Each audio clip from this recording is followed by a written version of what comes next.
everyone, I'm Jacob. I play Tithla. She's a ranger. Tithla's in Barovia because she's tagged along with some friends and somebody needs to look after them. Hello, I'm Josh, and I shall be playing Killian Maxwell, a elf celestial warlock who has been travelling around Barovia for a little while and has joined up with the Tempest Guild to try and find his place. G'day, my name's Tom. I'm playing Jonor, the Aasimar divination wizard. He is here to find the best and the worst of this world, and he's doing it with a bit of naivety and optimism. Hello, I am Raph, and I'm playing Styx, who is a Gloomforged Paladin, on the journey of rediscovering themselves, quite literally, in the land of Barovia.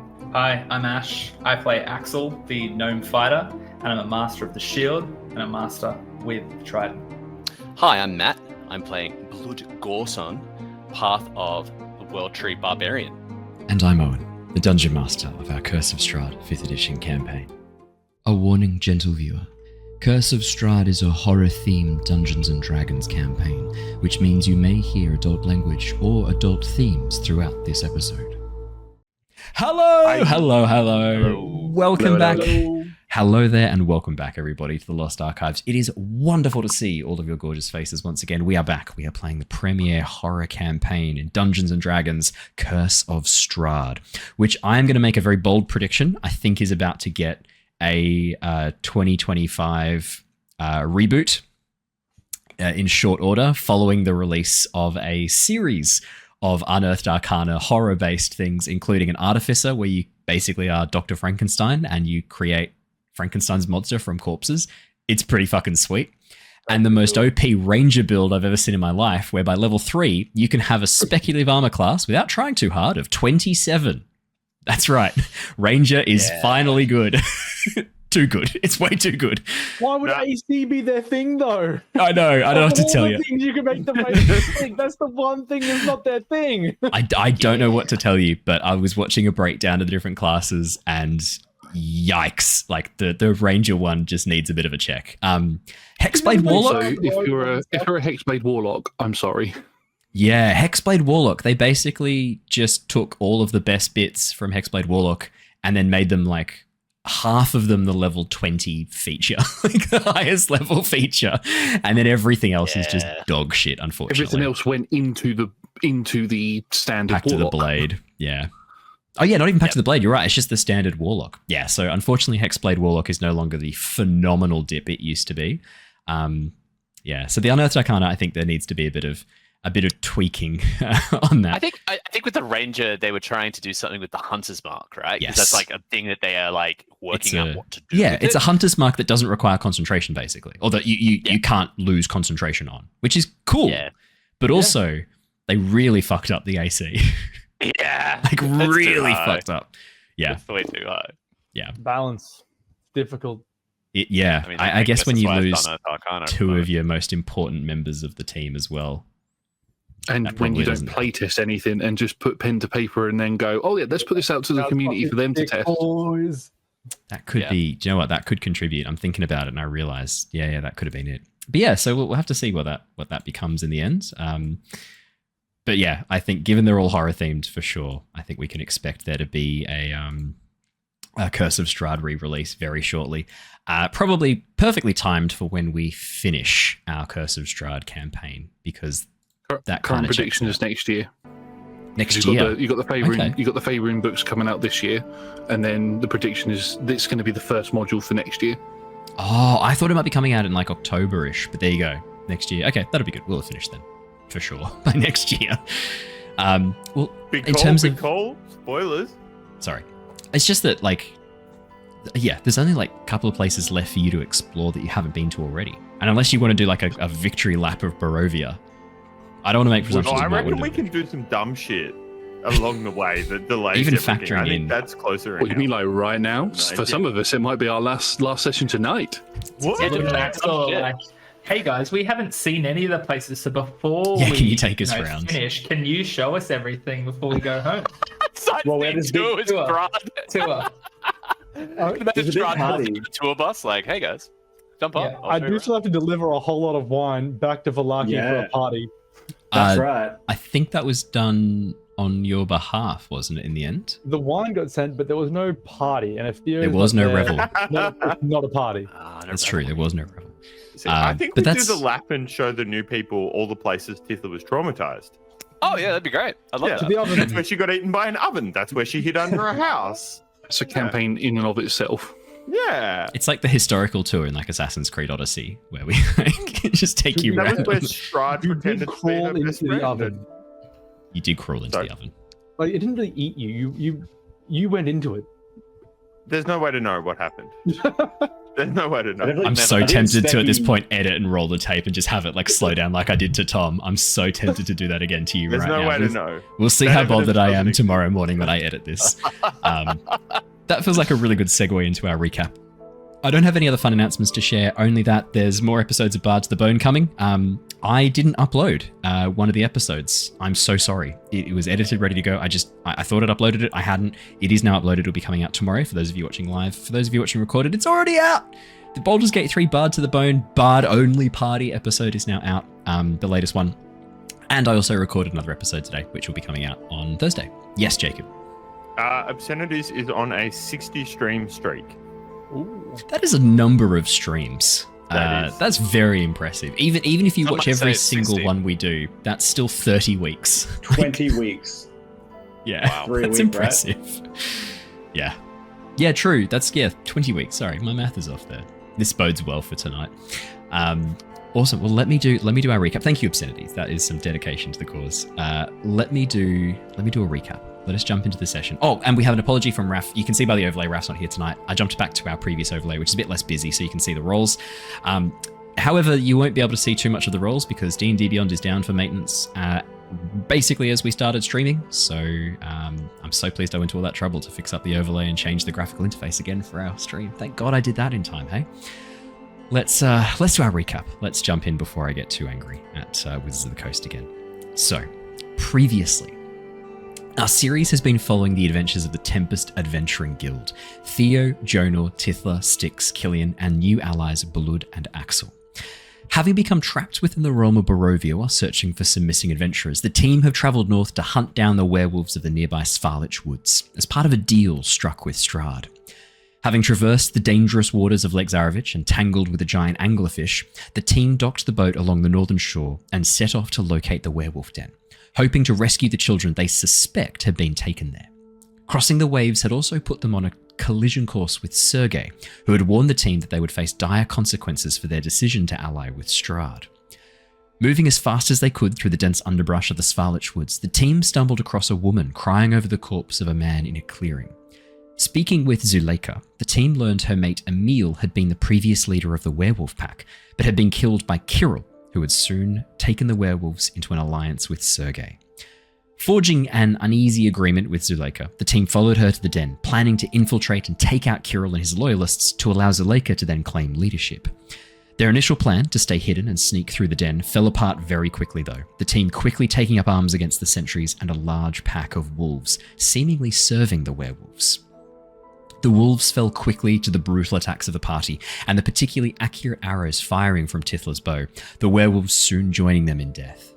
Styx at this stage was a bit suspicious of the situation, and used a command spell to order the last werewolf to revert, the wolf suddenly twisting and warping into the form of a young child. The revelation that they had in fact been slaying the kidnapped children left Jonor and Styx, particularly Tithla, stunned, looking down at the feral child in horror as they realized the awful truth of their actions. The situation soon turned from bad to worse, Kirill returning to the den and revealing that Sergei had warned him of the party's approach. Just as the remaining werewolves were descending on the party to tear them apart, Jonor used his magic to charm Kirill and convince him to speak with the party alone.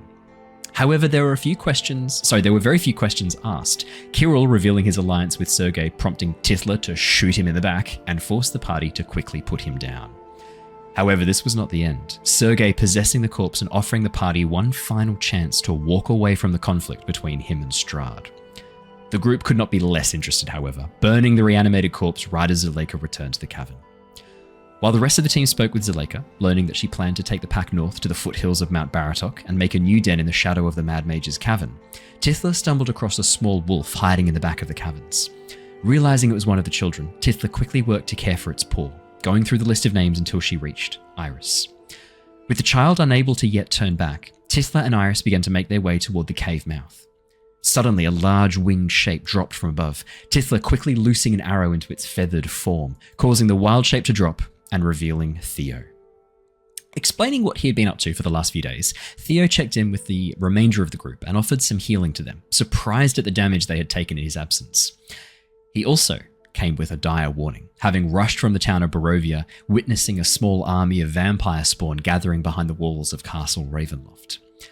Debating how best to proceed, Theo also revealed he could bring the recently slain back from the dead, the team now discussing who they should try and revive first, or whether to seek help from the abbot with this instead. We left off last session, though, with two major revelations.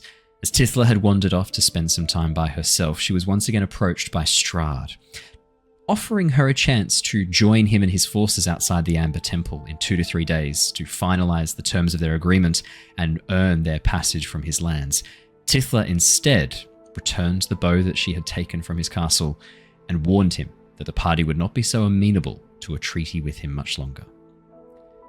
The real ending of the session, though, came as Killian, in a moment of, shall we say, madness, decided to take himself away from the rest of the party, wandering towards the side of the cavern, away from other people.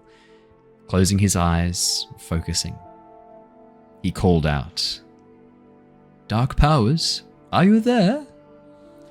And that is where we left off last session. Killian, could you roll me a D100, please? I certainly can.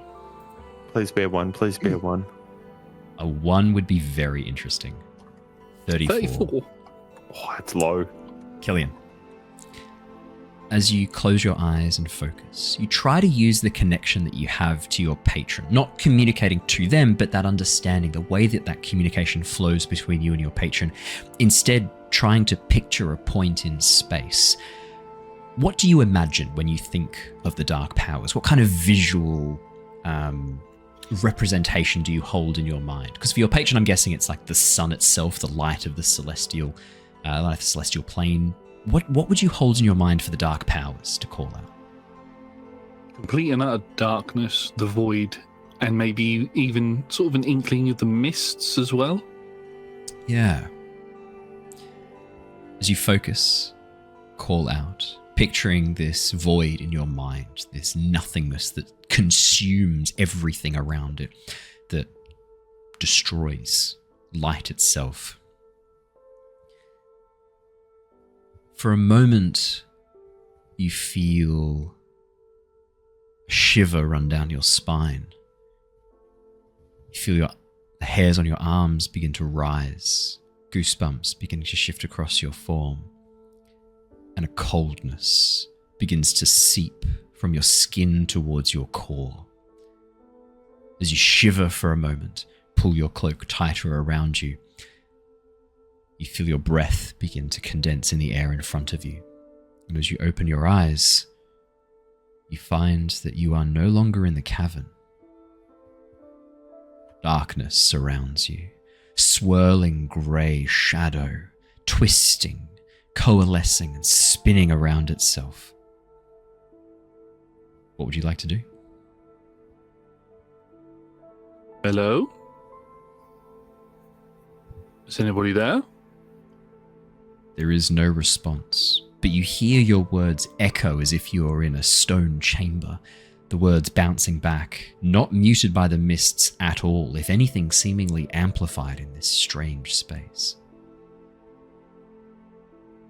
Sort of do a slow 360-degree turn just to get my bearings around me, and then walk into the mist.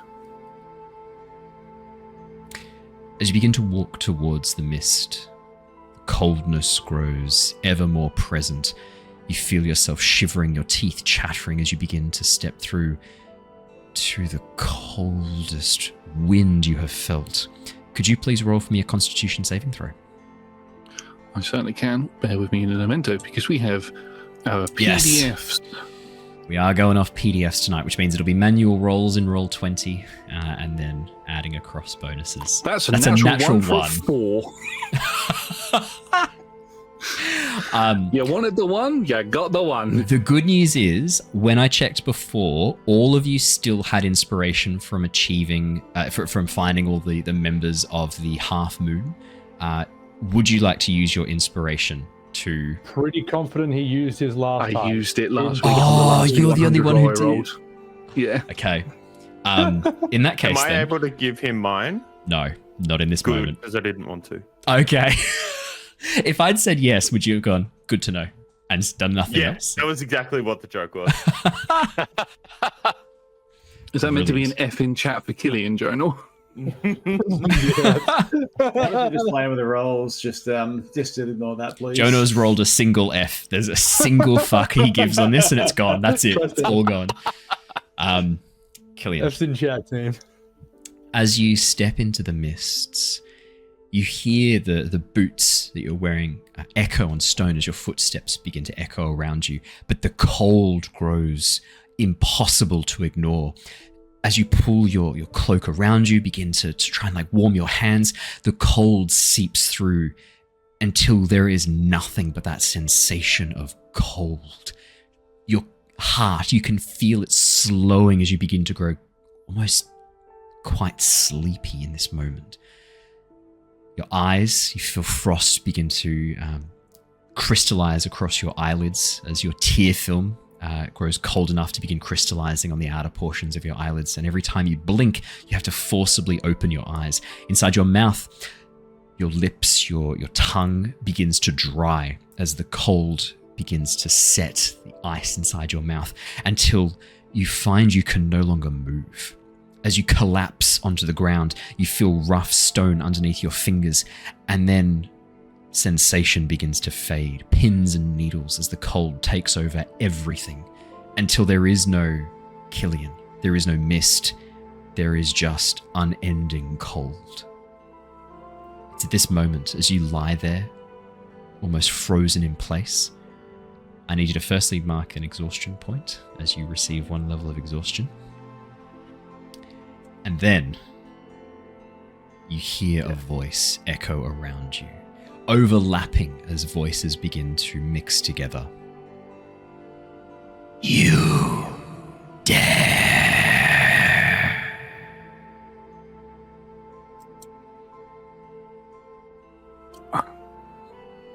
Sorry, I just got an echo of that from the stream, and it was really cool. I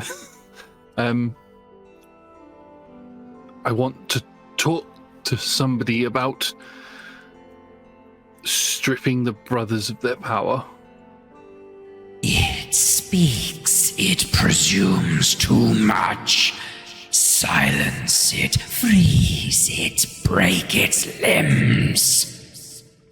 As the voices begin to overlap, you hear the malice dripping from them.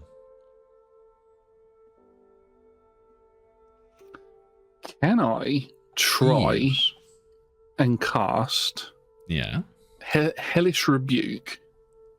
Not, yes. It's going to sound weird.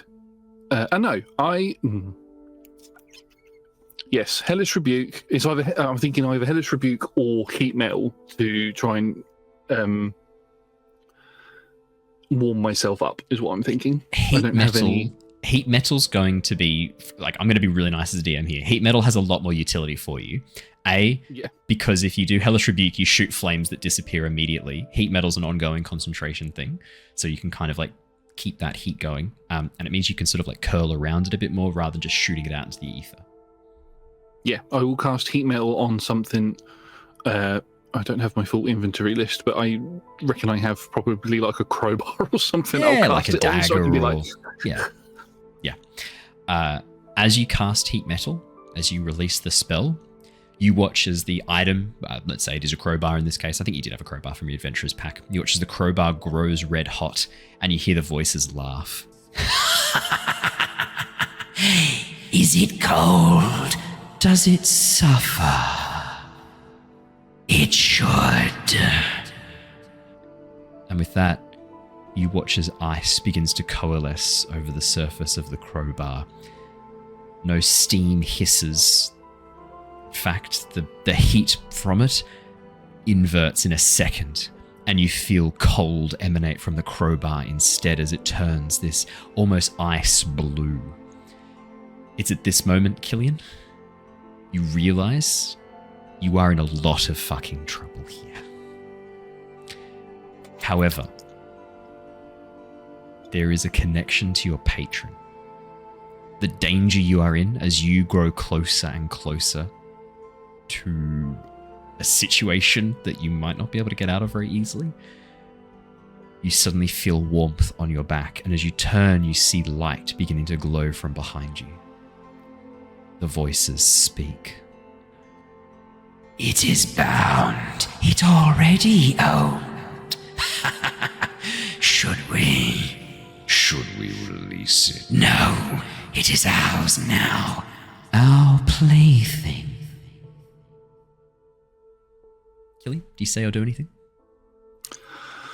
I have been through a lot of suffering in my time. No matter what it is you do to me, you could freeze me to an icicle now, and it would still not be worse than what I have felt before.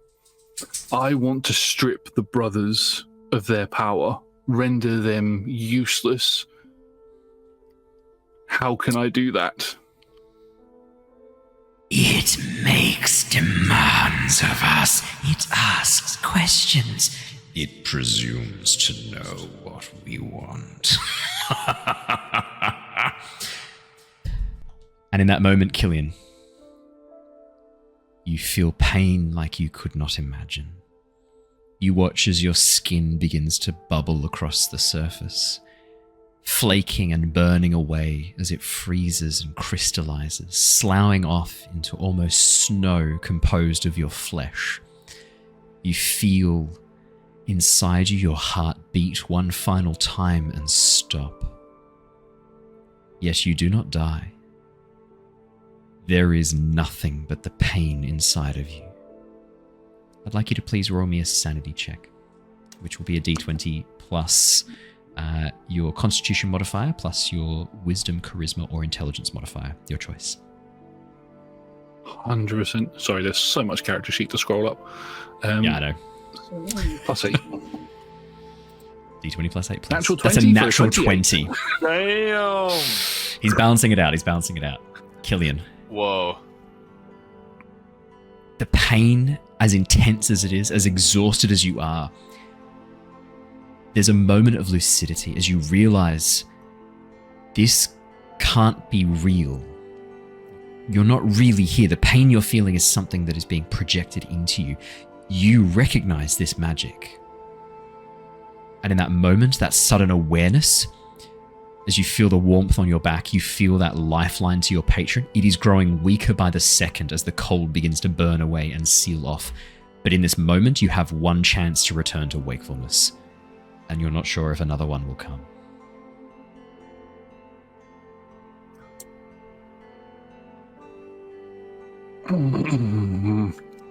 Josh is trying not to be impulsive. Difficult decision. If I'm able to stand, I will. If not, I will just look up into the darkness with my back to the light at the moment. And I will just say, so there is something you want. Okay. When you're ready, let's talk. And then I'll try and move towards the light. In that moment, you feel that connection break. And as you open your eyes back in the cavern, you feel your heart begin to beat again in your chest. You're not sure whether that bit was real or not, whether that was in your mind. As you feel your heart begin to race, as you gulp in lungfuls of air, you still feel cold, Killian. And as you look, you can see frost has crystallized over your clothes, over your weapon. On the ground in front of you, your crowbar sits there, not glowing red hot, but the spell has been cast. That is the spell slot gone for that. You did cast it. But yeah, the frost that has coalesced across your body, you can see there are burns, frostbite burns on your skin in a number of places on your arms, on your hands, up around your neck and face. And what's more, as you begin to examine your body, there's a series of strange patterns, almost like a handprint on your shoulder, burned into your skin. You're not sure where that came from. It's red and raised like a welt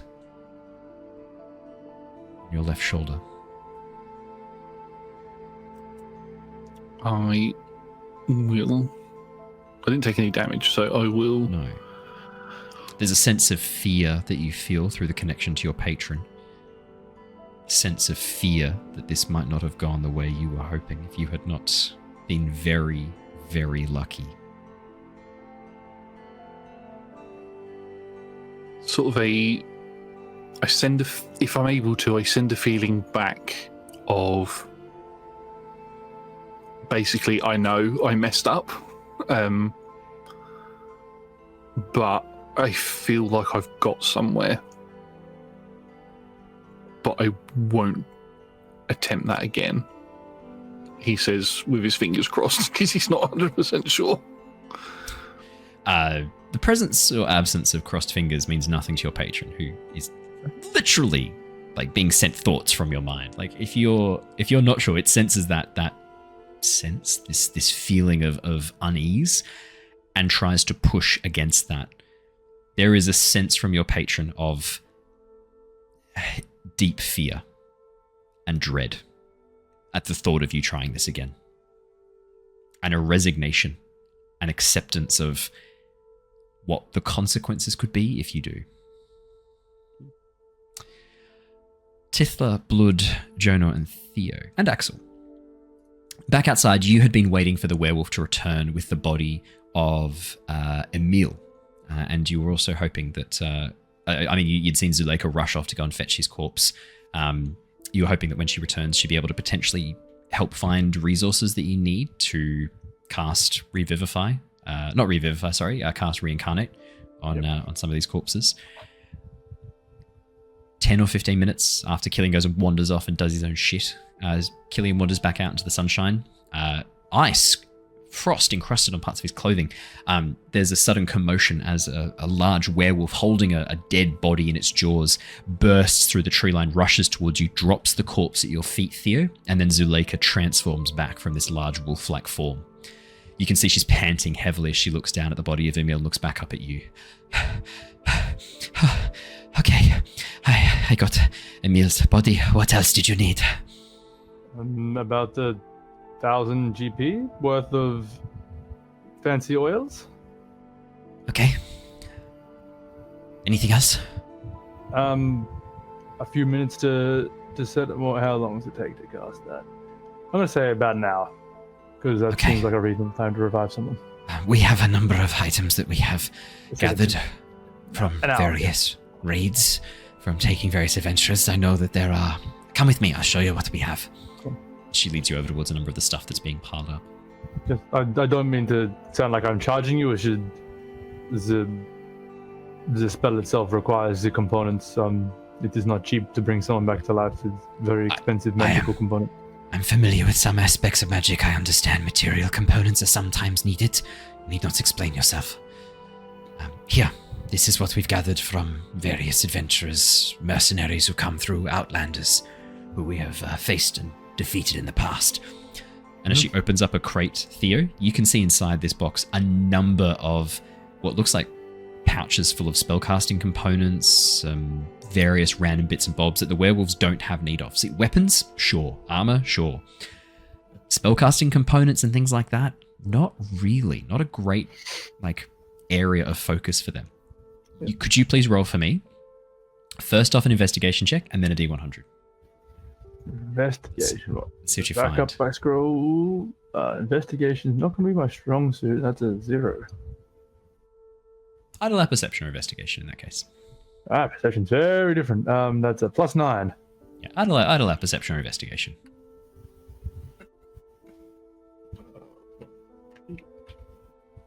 I believe. 11. Not great. Could you roll me the D100 too, please? This will be fine.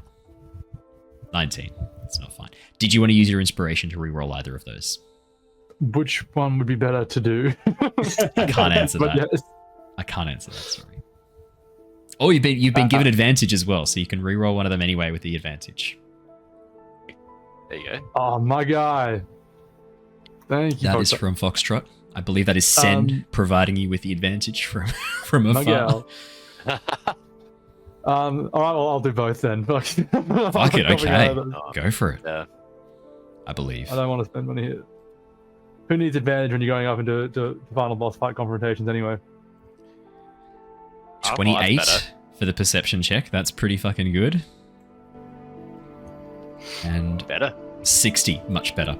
Theo, as you begin to pour through the box full of goodies, one of these spellcasting pouches was clearly from a cleric. You find a few vials of what looks like holy water. You can add 3 vials of holy water to your inventory.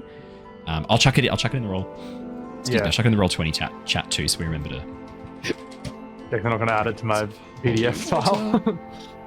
Exactly, yeah. This way we can remember to add it to the legit sheets. So 3 vials of holy water, and in addition, you find tucked around what looks like a tightly bound bundle wrapped up in waterproofed leathers. As you unwrap this bundle, you can see what looks like 2 diamonds, as well as a number of vials of oil. Sweet. You think if you salvage this, plus a number of the other ingredients, you think throughout this thing, you've got at least enough here to cast the spell once. Maybe even, like, not quite enough for 2, but definitely once. And if you found another few items, maybe if you went back to Valaki, you can get enough to quite easily, maybe even Abbey? Back to the Abbey even. Enough to be able to cast this a second time. The 2 diamonds look like they'd be very appropriate for the spell Revivify as well. Yeah. Cool. But Revivify is 60 seconds, isn't it? Yeah, Revivify is I think it's an action, isn't it? Reincarnation's a minute, I believe. No, I mean, like, how long the body can be dead before you can... Oh, 60 seconds, Revivify. Yeah, sorry. Yeah. So the children are cooked on that front. Yeah, but they're handy for if it comes up again. Yeah, exactly right. But all right, well, this should be more than enough. If you don't mind, I'll take all of these spellcasting components and then I'll set up outside and I'll bring you your meal. How long take? It should be about an hour to cast the spell once I get set up. Do you have your blood, right? Yes. Do you have any skill in spellcasting? Could you help me with this? Blood have no spellcast. Can you follow instructions? Blood can, yes. Then come along. If you don't mind, this sounded kind of interesting with souls in this world. I didn't mention when we were leaving the castle before, but you know that moon we've got overhead? That's not a moon. That's no moon. That's it's some manner of space station. Yes, pretty close. It's just imagine that, but souls. Is it a big pile of souls? I believe that it'd be helpful, Styx, rather than souls passing through to the other planes that I believe your patron would assist with. I think that it's getting trapped. It just dawned on me about a day ago that this souls may just be lingering up there, and I wanted to watch you cast a spell to see where you collect the souls again to get these bodies back to, beings again. All right, come watch. Come help, yes. All right, Zelenka, I do apologize. I will not be able to, at this point, save the children as well, but if we follow, the plan is to get, if your men can transport them to the Abbey in Kresk, we'll talk to the abbot there and may still have a chance to revive them and undo the horrors that were committed here by your former leader and Tithla. It was everyone. Tithla. All right. Theo knows it was everyone. I wasn't actually. I was mean enough to Tithla last. Oh shit! You meant it. You meant it. Oh, Harrison meant it. Theo did not. Freudian slip. All right. So Theodian slip. Yeah. Hey, I like that. I get it because it sounds like his name. Nice. I'll head back outside and begin prepping for the ritual. So Good help. Thank you. So druid's going to be casting this quite differently to a cleric. Yeah, no fucking much gods more, involved here. Yeah, nature involved, and just calling on the general energies of nature to pull this off. Blood doesn't have innate spellcasting per se, but as you kind of get ready to cast this spell, you watch his blood kind of takes a knee and closes his eyes, and then you watch the trees, the spectral tree branches that are wrapped around his body, because he's got driftwood and all of this material kind of growing in and out of his body, and he has this tree tattoo on his chest. And as he's kind of goes into a bit of closes his eyes and goes into a state, you can see these little spectral gold flashing trees begin to sort of emerge in and around him in a radius. Theo, this is the first time you're seeing Blood cast his magic. Could you roll me I'm going to say Arcana or Nature, annoyingly. I know they're not super helpful for you. I was expecting you to say sanity check. Yeah, could you roll a sanity check? Yeah. No, nature's fine. Nature's fine? Nature's very fine. Oh, no, Alrighty. As you focus, with a 19 I should say, as you focus, looking across at Blood's magic, yeah, this isn't too dissimilar from the magic that you call upon as a druid. You've heard of Meloran? Back in just one sec, really sorry. I'll explain that for you in a minute. While the rest of you are getting that ready then, I'll come back to that, I promise. While Theo and Blood are getting ready, doing all of that, Tithla, what would you and Axel be doing? Jonor, I know you're going to be paying attention to the spell casting. Tithla and Axel, you watch as Killian emerges from the cave, trying to warm his hands up, frost coalescing and still clinging to his clothing as you watch as Killian walks out, looking a bit pale and a bit shaken. Tithla would sort of just be pacing, trying to hurry things up. We gotta go, we gotta hurry up, we gotta try and get this. Apparently can now get these kids over to there and do the thing, and okay, everyone's things packed up. All right, let's get ready to go. Seeing this and hearing the whole I'm sorry, okay, before, I think Axel's Tithla needs something to do right now, and focusing on this is not what Tithla needs. I turned to Tithla and I said, little one, I think we should get in the trees and keep a lookout to make sure that everyone is safe for this ritual. Yeah, okay, I just gotta finish packing. Look, it's just these last couple of... Okay, all right, okay, which tree do you want? Which tree? I'll go. Okay, yeah, where? That one over there, and I'll go over to this one over there.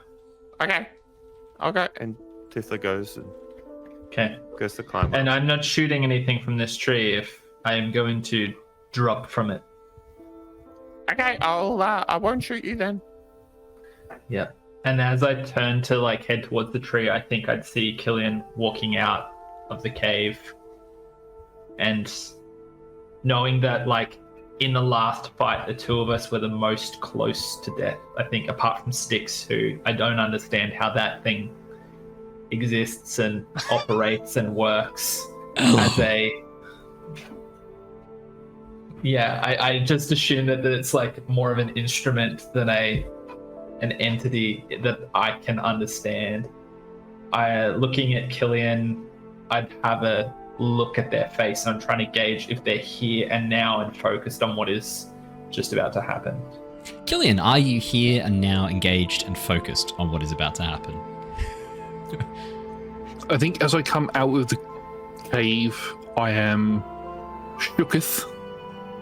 I think is the correct shooketh to his chorus. Shooketh to my chorus.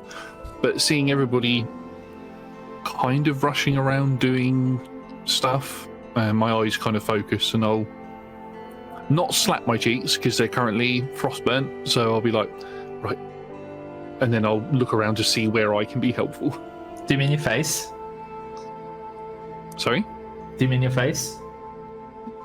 I would slap it, but I know that it's frostburnt, so I'm not going to. So, but I'll be like, right, where can I be useful? They're doing druidy things over there. I'm no good at that. Where is Axel's taking Tithla over there? That's actually a really good idea. Where's Jonor? I'm assisting Theo with the casting.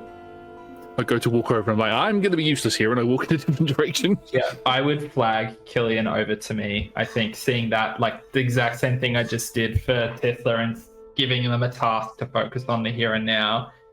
And I get one of my hand axes and I hit it into the tree, and I kind of like prop myself up on it, and I signal for them to come over to the tree that I'm at. And I'm like half climbing up the tree as they come over.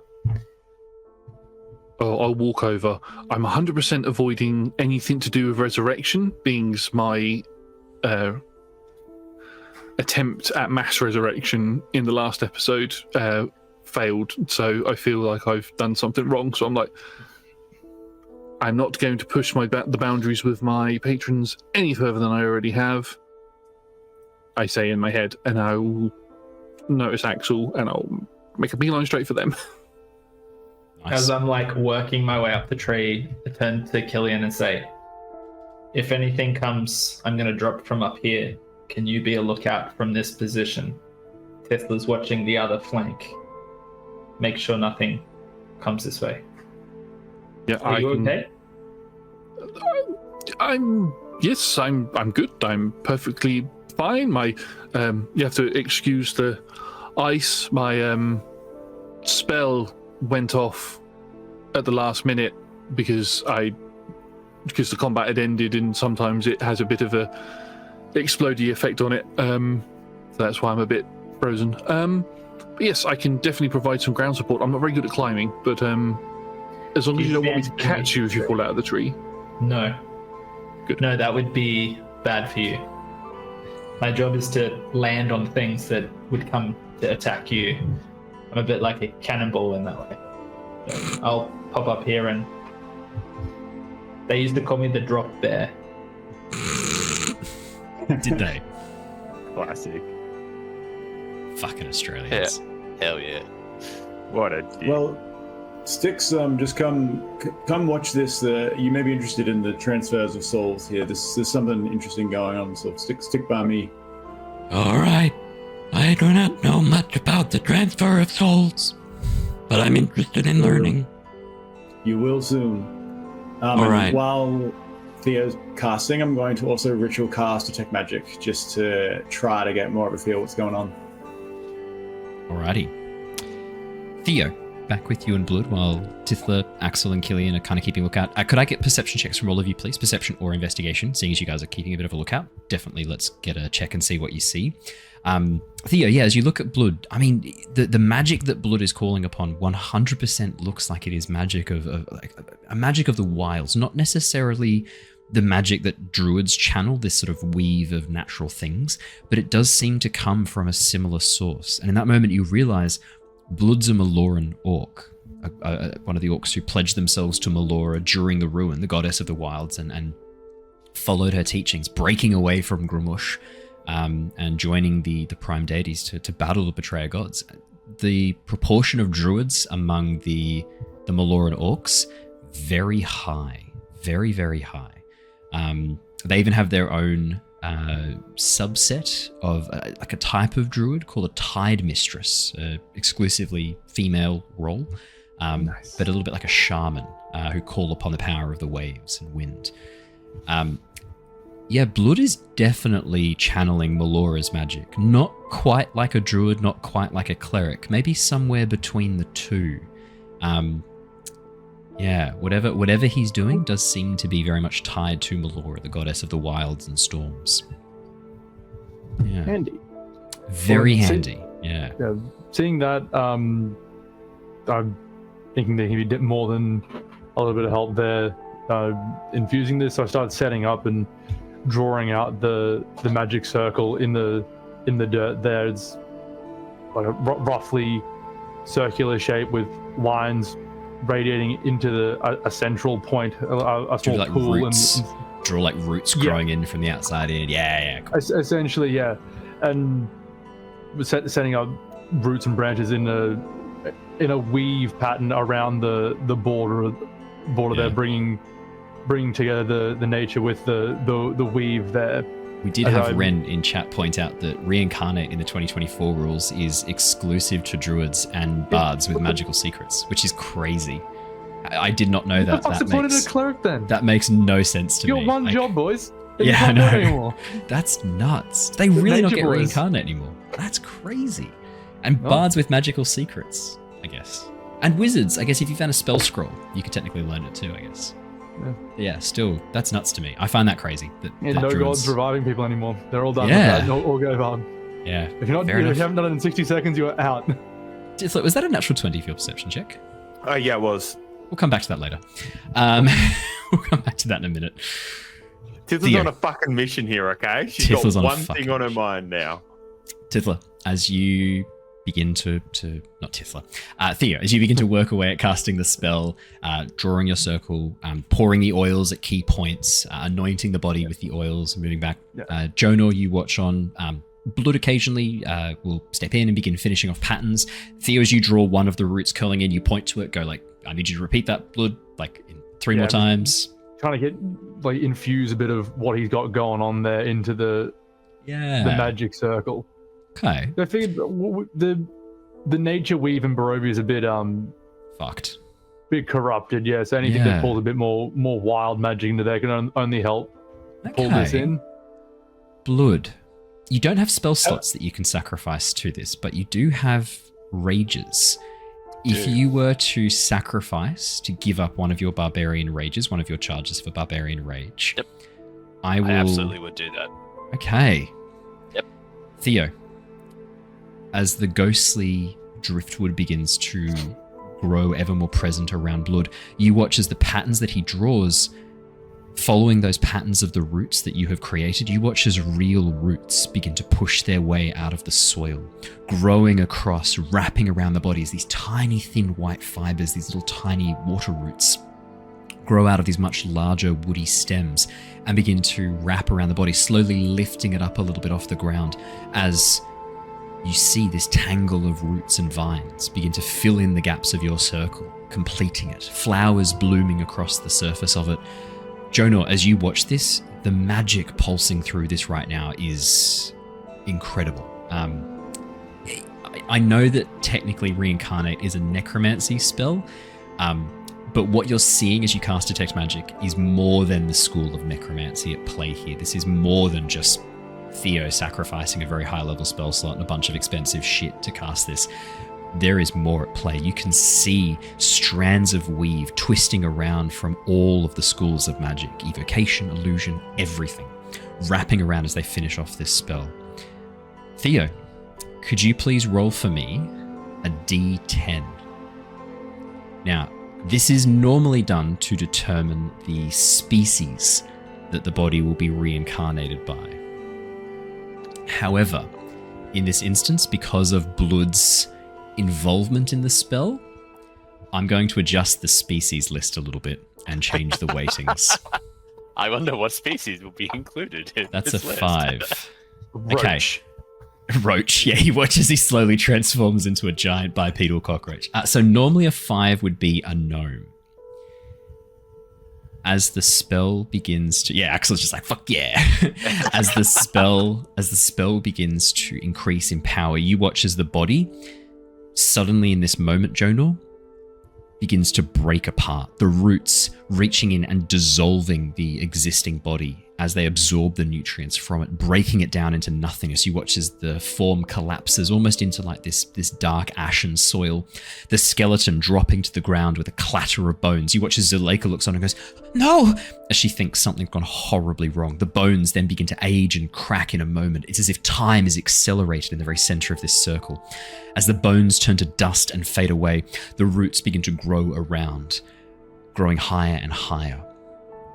And you watch as in the very center, a mote of light begins to form. And then it grows larger and brighter. All around, the flowers begin to wilt and die, the vines decaying and dying as the energy pours into this single mote of light that grows until it is visible as a person, roughly the same height as a human, bent over in the fetal position. You watch as arms begin to differentiate out. And then with a sudden flash, the light fades and the body drops to the ground with a thud. You see, the skin is faintly greenish blue tinged,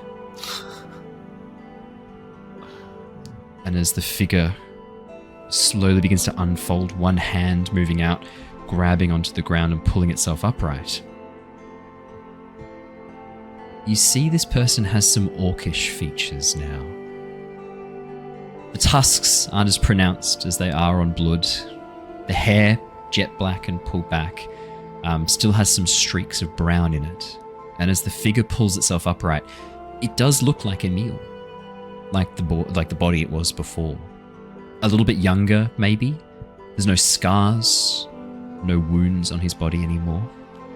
And that skin tone has changed slightly. And what's more, you watch as he slowly stands up. The last pulse of magic burns through the roots, and Blood, you watch as a series of dark tattoos paint themselves across his shoulder and form in the very center over his chest, where normally one would tattoo the floating city of origin. Floating city, yeah. Instead, you see it tattoos a strange spiral-like symbol with goat horns emerging from the center. Oh, that's cool. What happened? My head. What? And then as he looks down at his hands, you see Emil's eyes go wide as he sees his greenish blue skin, looks up in horror, sees Zuleika, sees her look of shock. As tears rush down her face, she pulls herself free of the grasp of one of the werewolves, runs and jumps onto him. He kind of buckles a little bit under the unexpected weight as she grabs onto him, buries herself in him and begins crying.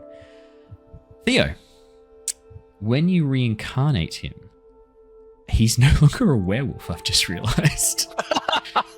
Oh, that's all right. I'm sure that's they all can right. fix. Probably I'm sure can they could become fix a that. werewolf. Yeah, I'm sure they I'd could like fix it before the hour's out, really. Yeah. As the two begin to cry, clutching onto one another, Zuleika sort of like grabbing his face, like pinching him, pushing him, like trying to understand if this is real or not. As they sort of cry, looking at each other, you watch as Zuleika kind of pulls away for a moment, looks up at you, Theo, tears pouring down her face. I didn't really think you could do this. I couldn't let myself have that hope. But you have not only killed Kirill, you've brought back the love of my life. This debt can never be repaid, not fully. But I intend to try my best. My wolves are at your beck and call. Whatever you need, we will do. Look, I didn't do it for any reward. I did it because it was right. But I'm not going to turn away such assistance. If we need you, we will call. For now, if you could help us try and fix the wrong that was done to these children, that would be a start. And then You watch as Emil. Oh, sorry, you go. I was going to say, we intend to leave this land, and there's only one way we are doing that. So we may need allies in the coming fight. If you're willing to fight with us, we will call when we need. But until then, our priority is to help those that are remaining. You watch as Emil, who is naked, I should point out, given that he's had like a body remade for him. You watch as Emil kind of stands up, not really caring about his nudity in this moment. Quite a confident man. And with this new sort of like orcish inspired body, there's a reason for his confidence right now. As he stands up there. Tithla watches Killian, covers your eyes. No, it's a nat 20. You see everything. She's out on the forest. Okay, cool. Oh, yeah, not looking behind. Okay. Yep. She's a As decent young lady. Emil stands up, you watch as like a sort of a frown creases his forehead as he like reaches up and touches these tusks like emerging from his lower jaw very gently, and then looks down and goes, "I must say there are some changes I was not expecting. Some improvements. You look better. But I have to thank you. I remember Kirill turning on me. I remember his jaws around my throat. I remember feeling myself fade and But I'm back. And for that you have my eternal gratitude. What Zuleika says is right. We will do anything we can to right this wrong. And the children being taken, this was Kirill's wrong that we now must right as leaders of this pack. You have my words that any of the children that survive, we will take care of them if they choose to stay with us. Those that choose not to, we will make sure that they are returned to their families. He watches Zuleika nods, puts a hand on his shoulder and goes, They are saying that they can remove the curse of... I can't... They can remove the blessing of the Mother Night. We should take them to the Abbey. Yes, that is where you wanted us to take them. Yes, takes them to the Abbey at Kresk. And until then, keep Iris safe. I think in her current state, she's probably safest with you. I can probably remove the blessing myself, but I will be back to do so. We must go visit the Mad Mage. I wonder if we should roll for gender too. Reincarnate. Roll like We've a d6. already described him as absolutely schlong in it. Oh so yeah, no, he's fine. just But for the next one, I'm thinking like 1, 2 male, 3, 4 female, 5, 6 more androgynous. Could easily do What a that. trip that would be. I'm just waking up with boobs. Well, I think it'd be alright. As you look, they seem lovely to me, personally. I don't know how I go with a pair of my own. I like to appreciate them, but yeah. No. As what did you call him? Owen. Continue Long down that Schlongson? thought. What did you call him? What did you call Emil? Me or Jacob? You before has. Well, he was absolutely schlong in it. Absolutely schlong. Yeah. Fuck, you know. As Emil sort of like realizes he's not wearing clothes, looks down, like slowly reaches over, takes off the cloak from his wife and wraps it around like a kilt almost. Zuleika nods. Goes, it will be done. We will make sure that any of the children who, the bodies that you can bring back to life, we will take to the Abbey at once. I will have two of my werewolves sent to take them. So this moment you watch as Styx kind of pauses for a moment, goes, I might be tempted to go too. I don't really have a vested interest in this Mad Mage, but I would like to make sure they're okay. It's fine. We'll go fuck ourselves. That's no trouble. I thought you wanted to make sure these were okay. Yes, of course. No, please go with the go with them. Make sure they get there safely, and then talk to the abbot. Explain what we Keep need. safe. Stick man. Plus, it also make sure that they won't be attacked when they arrive at the Abbey. Say hello to Luther for me, for us. All right. You do remember one thing before. Oh, sorry. Go on, Theo. Oh, just making sure Styx to remember which one Luther is. He's the bitey one, right? He could be bitey. He's kept it to himself, thankfully. He's really pale, has red eyes and slightly longer teeth. You know, the vampire. That's bang on. Oh. Well, one thing before you go, Emil, Zelinka, when you look at Emil, it all seems normal, right? Judging by the conversation. Emil, you feel like you're... looks up and down, looks back at you and smiles, blushing a little bit. She goes, everything's perfect. I'll get used to the change in skin tone and the tusks. Is good. His blood is good. Well, is that the saying? His blood is good. Nice. Yeah. Well, I mean, I'm happy to hear there's other benefits that have happened there. One thing is how you feel, Emil. You weren't in your body, and you've returned. So you weren't with us, and you've come back again. So I just wanted to. This place is very strange. You know, they say no one can leave Barovia. So I want to know what happened to you.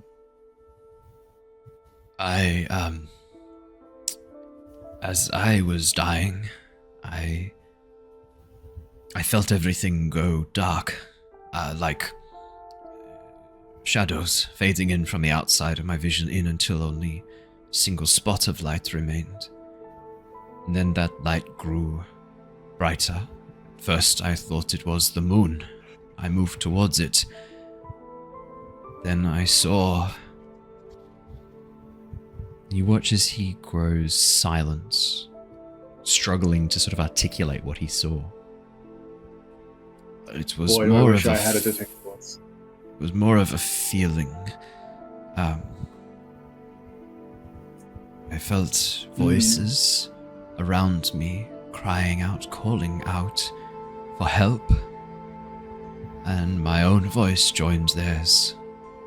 Cacophony of sound. And the mists.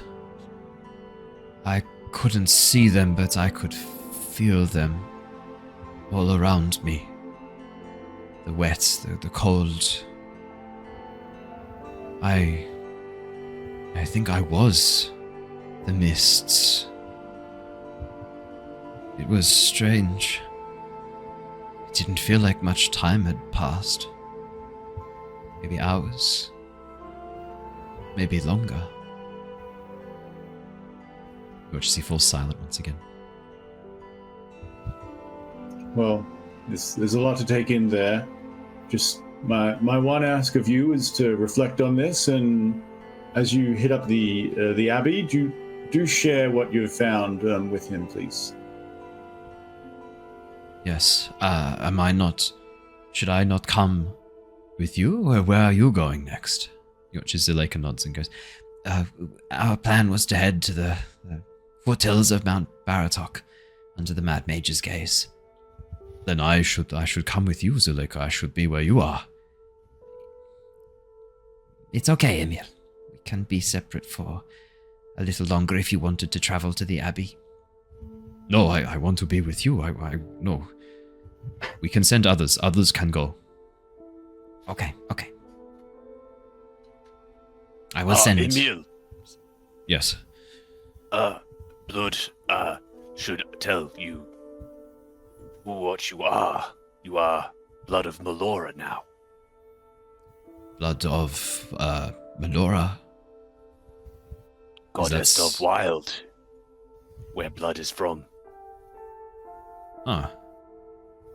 Goddess of Wild sounds similar to our Mother Night. That is okay. Blood has met this Mother Night. Blood was not ready for Mother Night's gift, but you tell your Mother Night, I am sorry, Blood is sorry, but that you might be able to take the gift again. Blood does not think you werewolf now. You watch as he sort of, taken aback a little bit, concentrates. Nothing happens. He like sort of stands there going, shit. You watch as Zuleika puts a hand on his shoulder. It's okay. I can turn you myself now. We will go inside to the statue of Mother Night. Yes. Good. Thank you. Please, help yourselves to anything you need from what we have salvaged from other Outlanders. It is yours. Whatever you need, we will be ready to travel within the hour. Blood think you should have this. And I will give him the blood spear. I'll show it out to him. Only fitting. Ooh. You watch as go to Mount Baratok. This is fitting weapon. As he takes it in his hand, grips the shaft, spins it a few times into a few little cutters. Really? As he grabs the shaft, runs his tongue down the length of it. As he spins the spear around a few times, a little cutter, before sort of moving into a few positions. Balance on this is good. Really good. Thank you. Yes. Please take whatever you feel is equal in value to my life and to this spear. Blood will do that. May it serve you well. Bloodkin. Bloodkin. With that, Zuleika and Emil are going to go off and turn him into a werewolf, among other things. what would you guys be? Oh, let's jump back to the perception checks and the investigation checks. So, Killian, 23? Oh, it'd be 12. I have disadvantage because of the exhaustion. I was going to say, yeah, because it's... I think that's how new exhaustion works. I'm not sure. The first step of exhaustion, I can tell you now. I believe it is now disadvantage on attack rolls and ability checks in the new one. Here we go. Let me chuck it onto 2024. Disadvantage on ability checks. Yes. So in that case, then what's your bonus to perception checks? +9, so I got a 12. 3, yeah, +9. Perfect. 12. Killian, not much to talk about. The werewolves are getting ready. Those remaining of the pack, you can see they gather together the bodies of the children, put them on like a makeshift sled. You watch as one of the werewolves takes on a much more wolven form to pull that sled. Styx heads over, checks it, gets on the back like a sled driver. He's ready to go. He's ready to rock and roll. The other werewolf joining in, running along the side, acting as protection. Tithla, natural 20. Yo, Axel, what's up? What's your bonus to perception for an 8? Mine was a 14 total. 14 total. Same as Killian. You see what is happening inside the camp. In terms of looking out towards the other camp, you see a few animals moving through. You see a deer startle and run away from the sounds coming from the werewolf campsite, but not much else to talk about. Tithla. Tithla's 30. Total of 30. Natural 20 plus 10 is a total of 30. Tithla. Yo. You almost don't see this. But she does. In the puddle of some water nearby, for a moment you see something reflected. A strange, almost spherical like crystal hovering in the air, a line in the middle of it. Like these sort of semicircular marks coming off it. Almost like an eye hovering in position. About the size of your head, glowing softly with this almost like dark greenish, bluish kind of coloration to it. Only reflected do you see this. And as you concentrate and look closer, there's a faint shimmer in the air above the surface of this pond, above the surface of this puddle. It's so hard to see. But every so often, this thing seems to be slowly moving around the camp. You can see every so often the edges of it. Things get warped a little bit, just a little bit. Otherwise, this would be completely invisible. But there's some object there moving around. You watch as it moves in as Theo finishes his spell, moving around Theo, focusing it on blood, then moving towards Emil as he stands up, moving back towards Jonor as Jonor chimes in, and then begins to move around the campsite again. This strange, spherical disturbance in the air. Tithla watches it and doesn't say anything, but she just is going to track this thing. Or actually, can we cast? How close is it?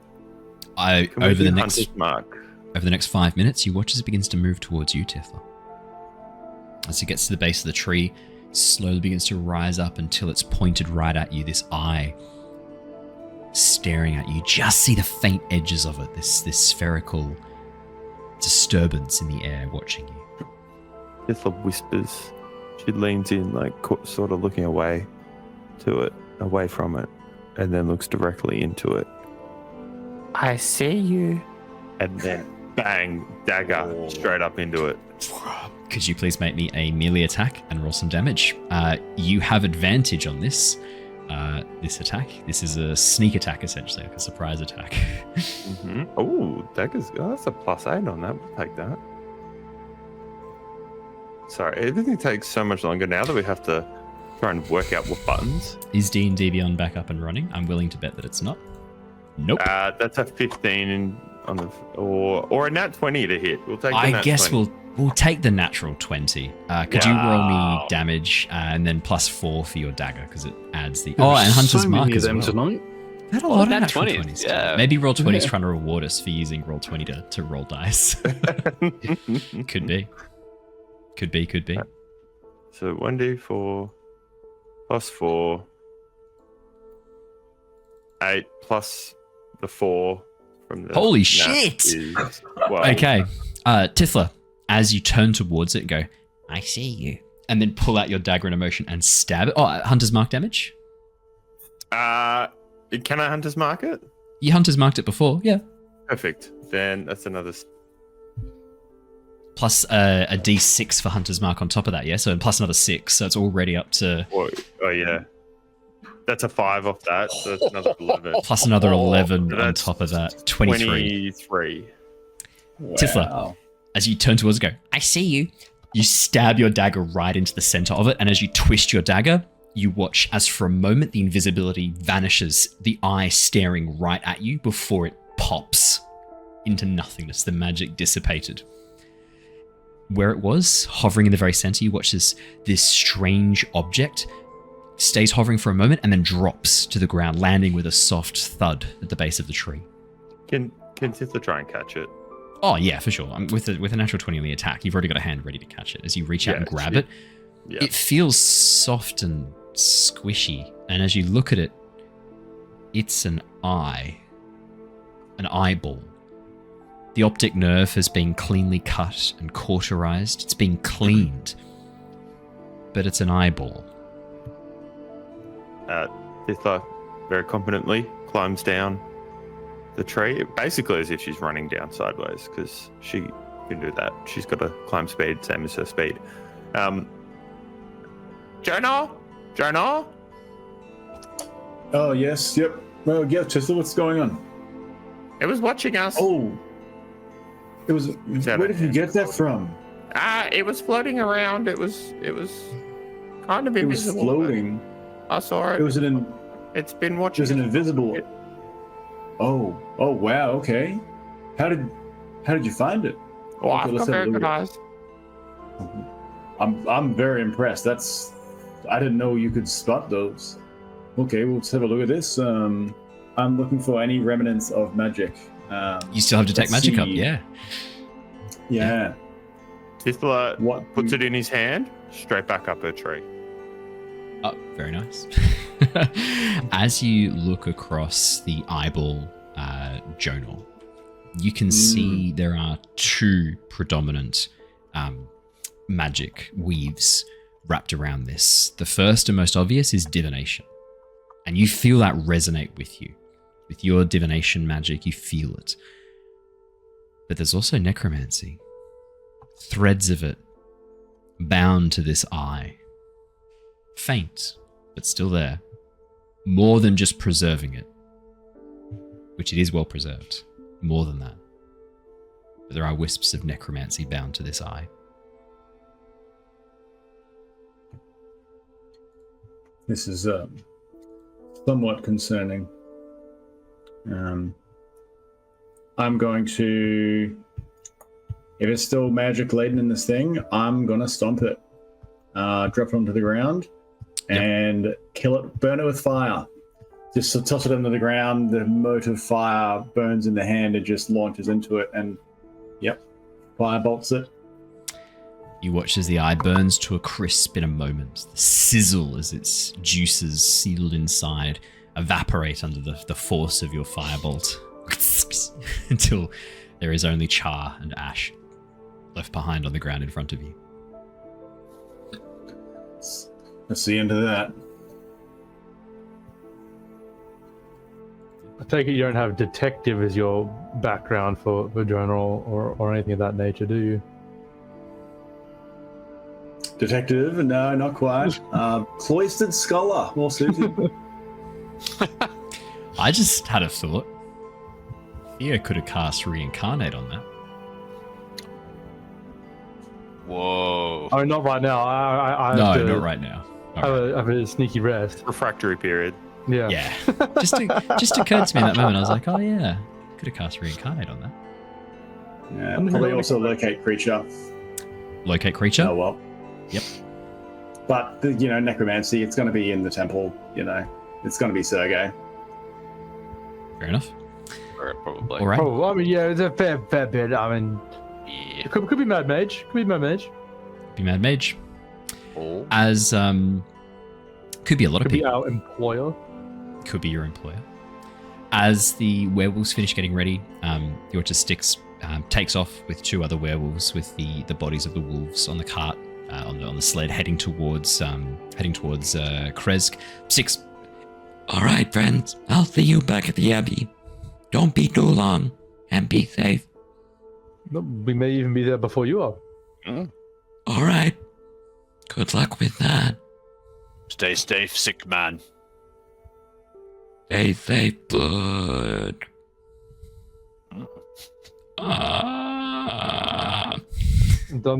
Say hi to Luther Raph and does Sergeant just- Gavel for us. All right. I don't really know who Sergeant Gavel is, but I'll say hello to, what was his You will. name? Luther. All right, then, Zelenka, Emil, shall we head up towards Mount Baratok? We're heading that way. If you could help us get to the, at least as close to the Mad Mage's tower as you can, that would be appreciated. Look, The Mad Mage lives in a cave about 3/4 of the way up the mountain. We will lead you to the foothills. There's a path that goes up. We cannot go up to the cave itself. We want to remain... We want the Mad Mage to see us as wolves, to think that we are just wolves who've moved into the area. But we can get you to there. While you travel, we will stay close and make sure that nothing comes close to you. That is easy enough to do. Just quickly, as this is happening, Blood is probably finding the equivalent of whatever it was that he handed the spear over, like in our mount amongst the camp. That was right. Blood, as you have a bit of a poke through the supplies, I'm actually going to get Blood to do this and Theo to do this, because Theo, you did roll a perception check to look through the supplies as well. Oh, yeah. Could I get both of you to please roll me? Bear with me 2 seconds as I pull this open. It's so much easier when I can do this on... I can just do this on DnD. So could I please have... There we go. Could I please have you roll me both a... first off a D6 and then a D100, please. As we pull from the magic roll table, the magic item roll table. 1d6. 1d6 and 1d100. 5 for Theo, 3 for Blood.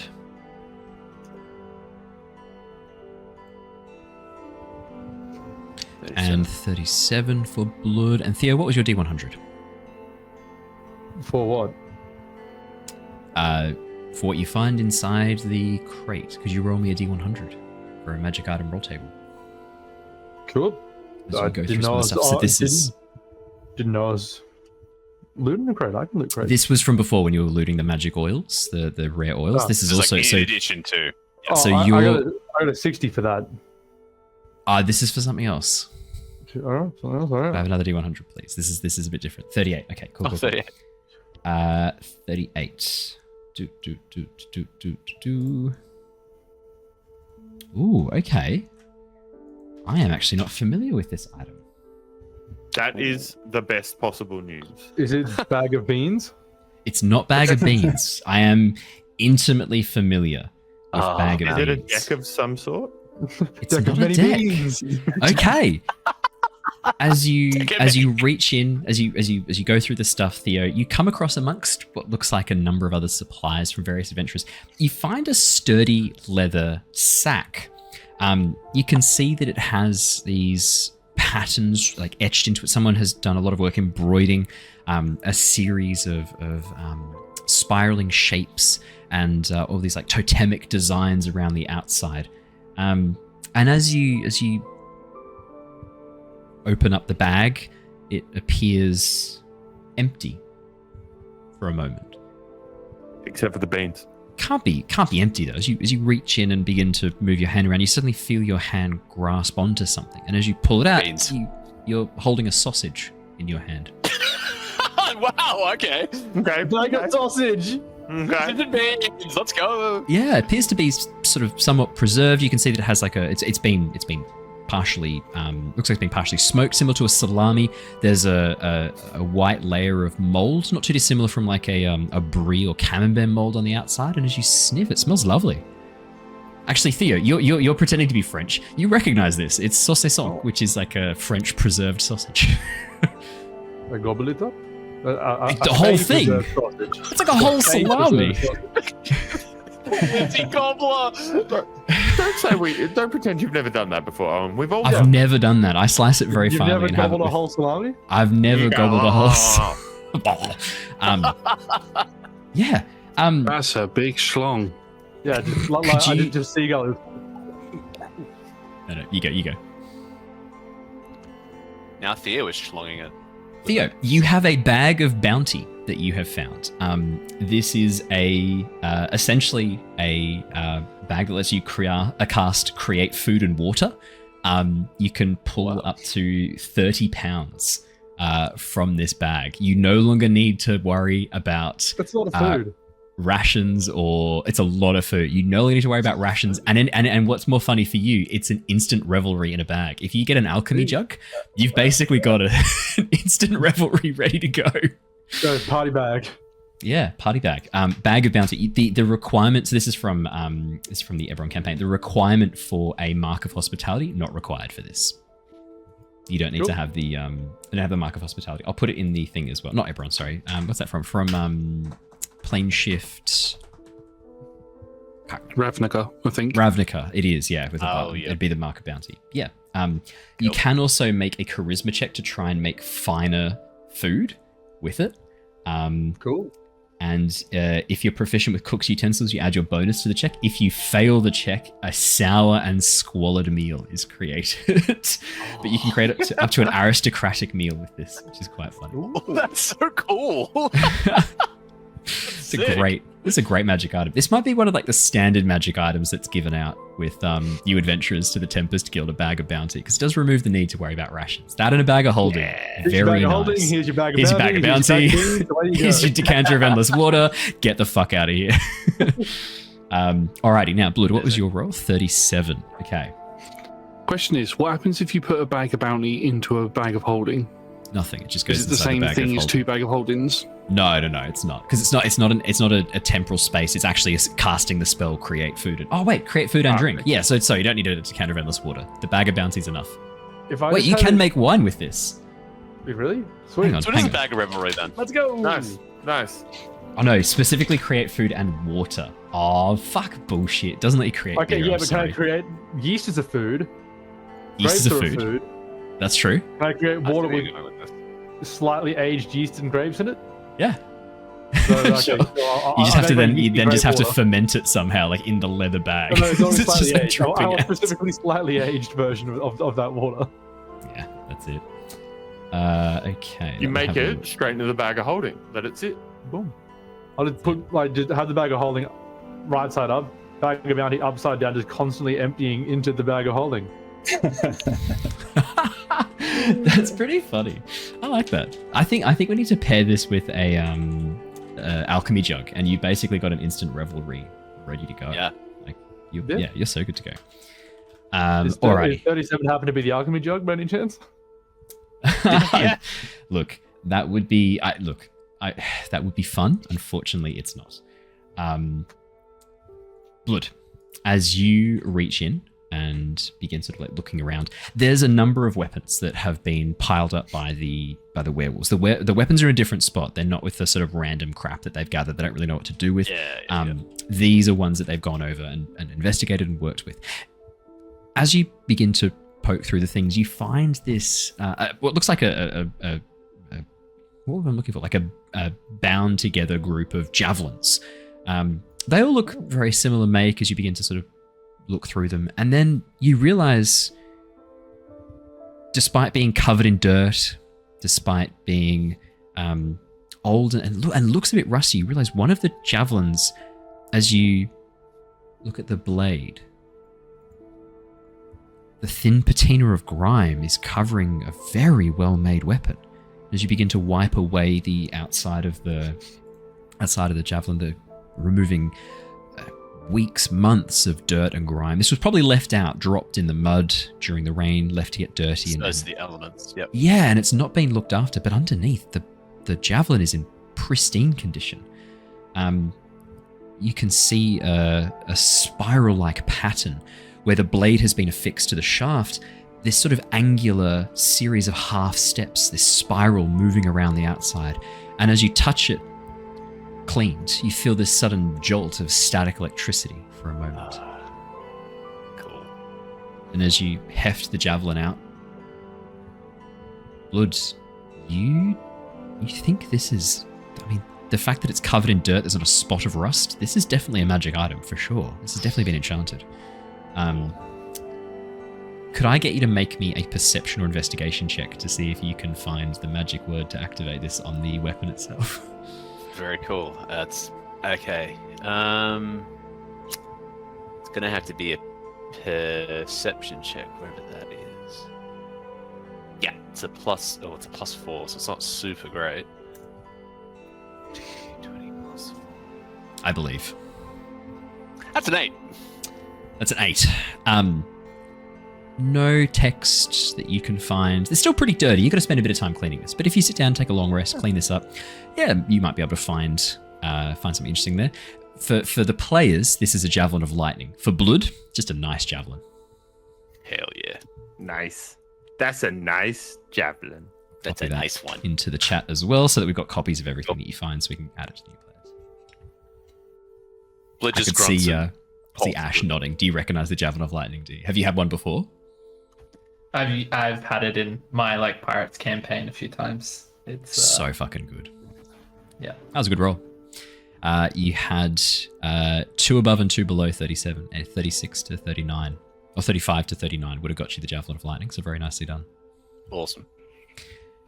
Perfect. As the werewolves all finish up, as you heft your javelin and place it away, you begin to make your way back into the woodland. The werewolves keeping a distance away from you, occasionally popping out to lead you back onto the track, but otherwise staying not in hybrid form, but in wolven form, in this full wolf-like form that you've seen them take on before.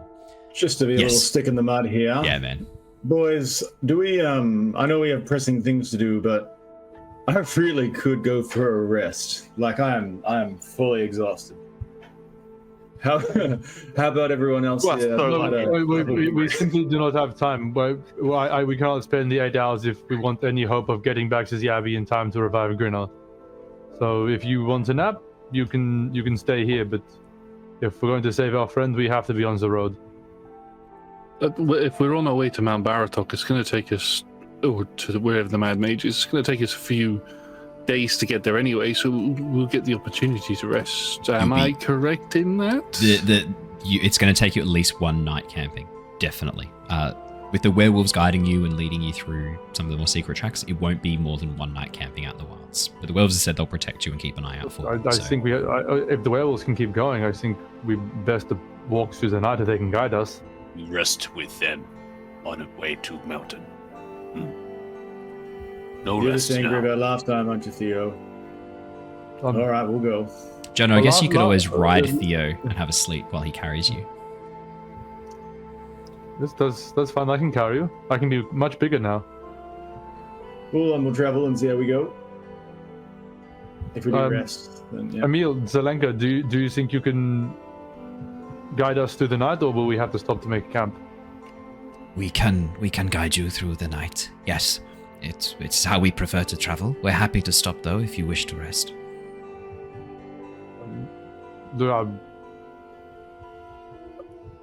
Up to the team, but we have somewhere between 2 at an absolute max of 3 or 4 days to get back to the Abbey to save Grin. I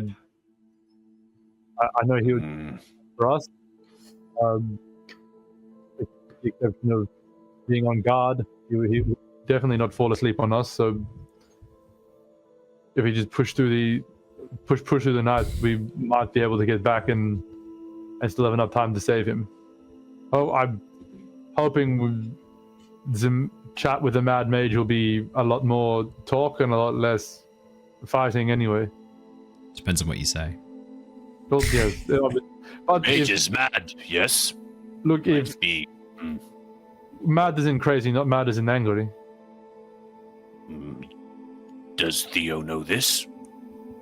He may be both, but look, well, if he can't teleport us back to the Abbey, then all is lost anyway. So if we can't talk to him, then Why? I think We I do want have- to plan to talk to him. That's true. Look, I won't be of any use at all, really. The only thing I can offer is this book of planar teleportation, which she very, very likely wants. So we Yeah. have a leg up on that front.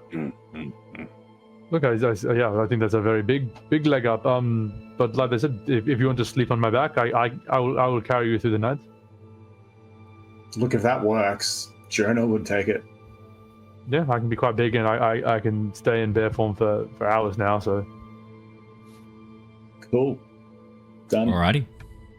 Theo, as you transform into your Beorn form, the full bear, you watch as the form that Theo transforms larger than a grizzly, larger than a polar bear.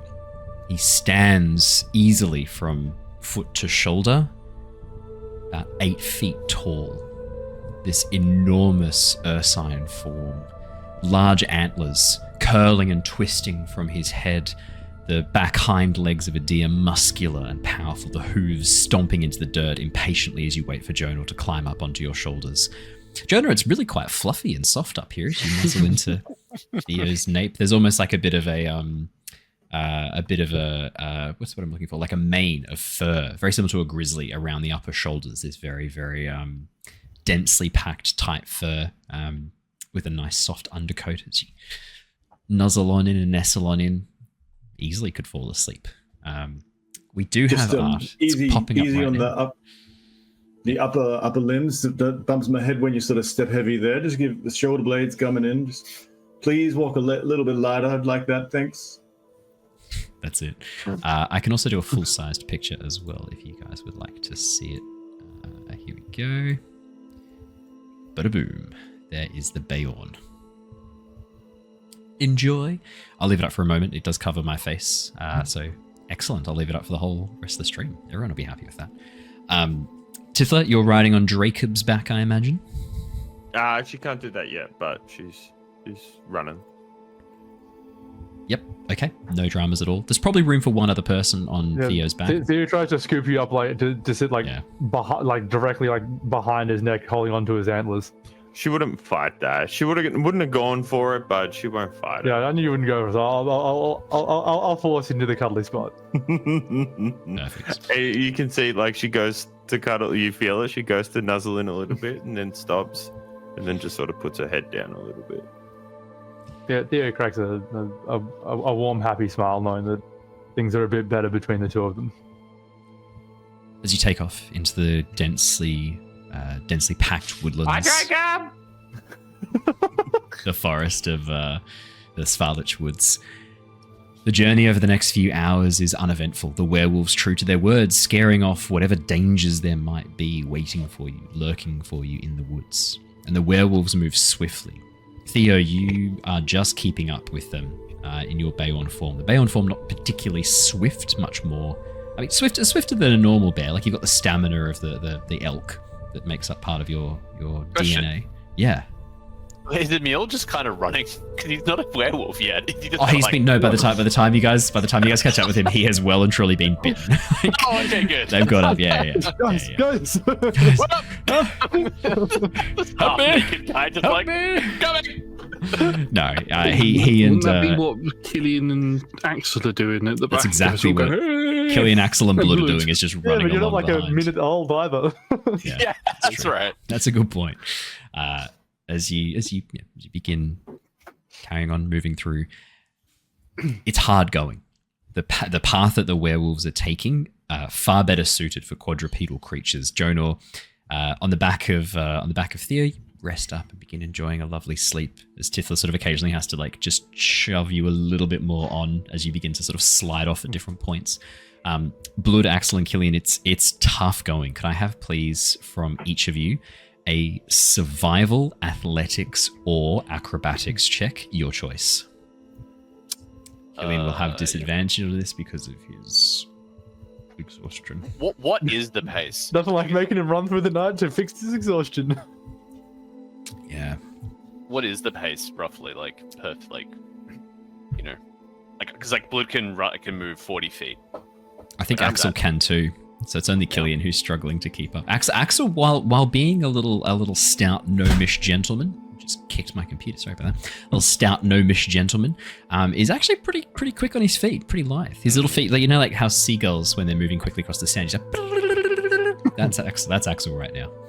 I think when Tithla would be keeping an eye out, and like from the start, when she notices that Killian's like struggling to keep up, she'd probably say to Thea, "Hey, I think, are you able to take Killian? I think he needs some help more than I do at the minute."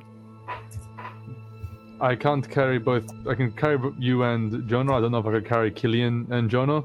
But once Jonor's had his rest, I'll pick up Killian overnight.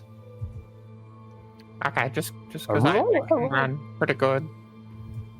That is a 22 or a 20. Jonor, you have rolled... Sorry, Killian, you have rolled very nicely. You're feeling fine, man. You got no problems at all. Axel, 16. Again, no problems at all. You guys are keeping up, no issues. Blood, was that an 8 from you? No, sorry, 22. That was... 22. Again, Blood, you're completely fine. You're keeping pace easily. Killian, despite your existing exhaustion, you're able to keep up. You carry on through the night. The dark woods pressing around you, the mist rising up from all sides, but the pace of the wolves does not slow and does not stop.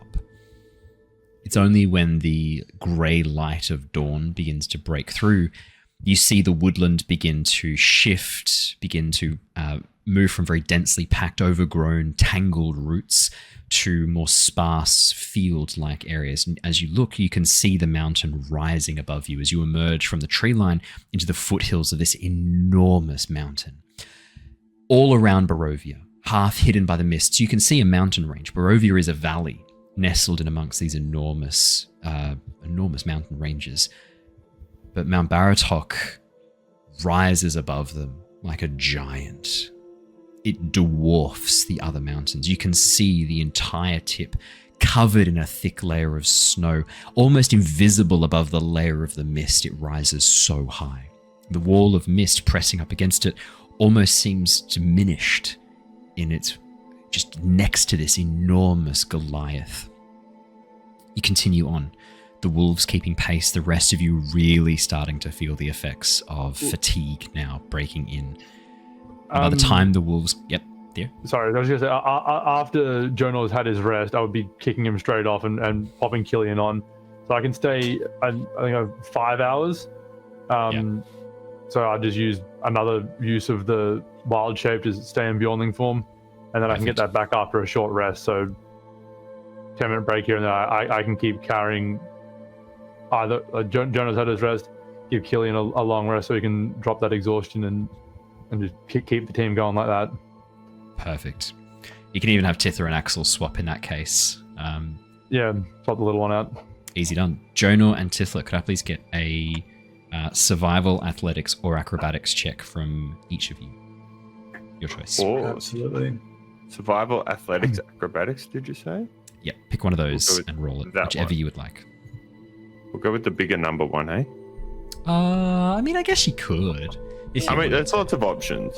Yeah, I don't know. 23. 23 is not bad. 19. 19? You guys have rolled really well for this. This could have been pretty bad. Blood, could I please get another one from you? This time, it's not survival, athletics, or acrobatics. You're now moving into the exhaustion phase of things. Could I please have a constitution saving throw? As you have run through the night without break. Watch him get it like a natural 20 and just be feeling fucking fine. Like, he's just going to be like... Is it a constitution? The run is high. Constitution save. Yeah, he's on the runner's high. Yeah, he's got his like second win. He's like, fuck yeah, blood happy. Good. It's only a 13. 13. Okay, it's just a pass. Blood, by this point, you are really starting to feel the effects of exhaustion wear heavy on you. As you carry on, take a bite from the food that Theo conjures. You have a bite of Theo's sausage that he conjures from his bag. It probably makes sense that the fatigue is finally hitting because I also led everyone to the wolf cavern originally once we got off the boat. Yeah. So I'm feeling it. It's been a big day. It's been a big day. You guys have long days and not a lot of rests. As you... A lot to do. Is it because I have consequences for taking time? I guess it is. That probably is why.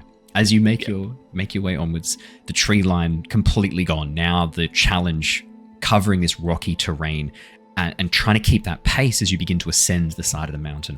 There's only goat tracks here. The werewolves have brought you not through whatever main pathway there is, but up a series of goat tracks. And by the time they finally stop at one of the lower sections of the mountain's roots, you can see a series of broken caves, almost like a plateaued section near the foothills of the mountain. A few trees here and there, a little bit of almost like a vista looking down into the valley where you can see plains with some deer milling across, including some what looks like possibly even like escaped farm animals. Some goats seem to have like gone wild and are living here. The wolves pulling up in front of the caves before transforming back, a few of them collapsing to the ground exhausted. Zuleika moving up towards the rest of you, the wolves not transforming back until they're underneath the lip of the rock face. Moving up towards the rest of you and kind of gesturing you in underneath the lip of the rock. And as you move in, you watch as she transforms back. Okay, this is as far as we can take you.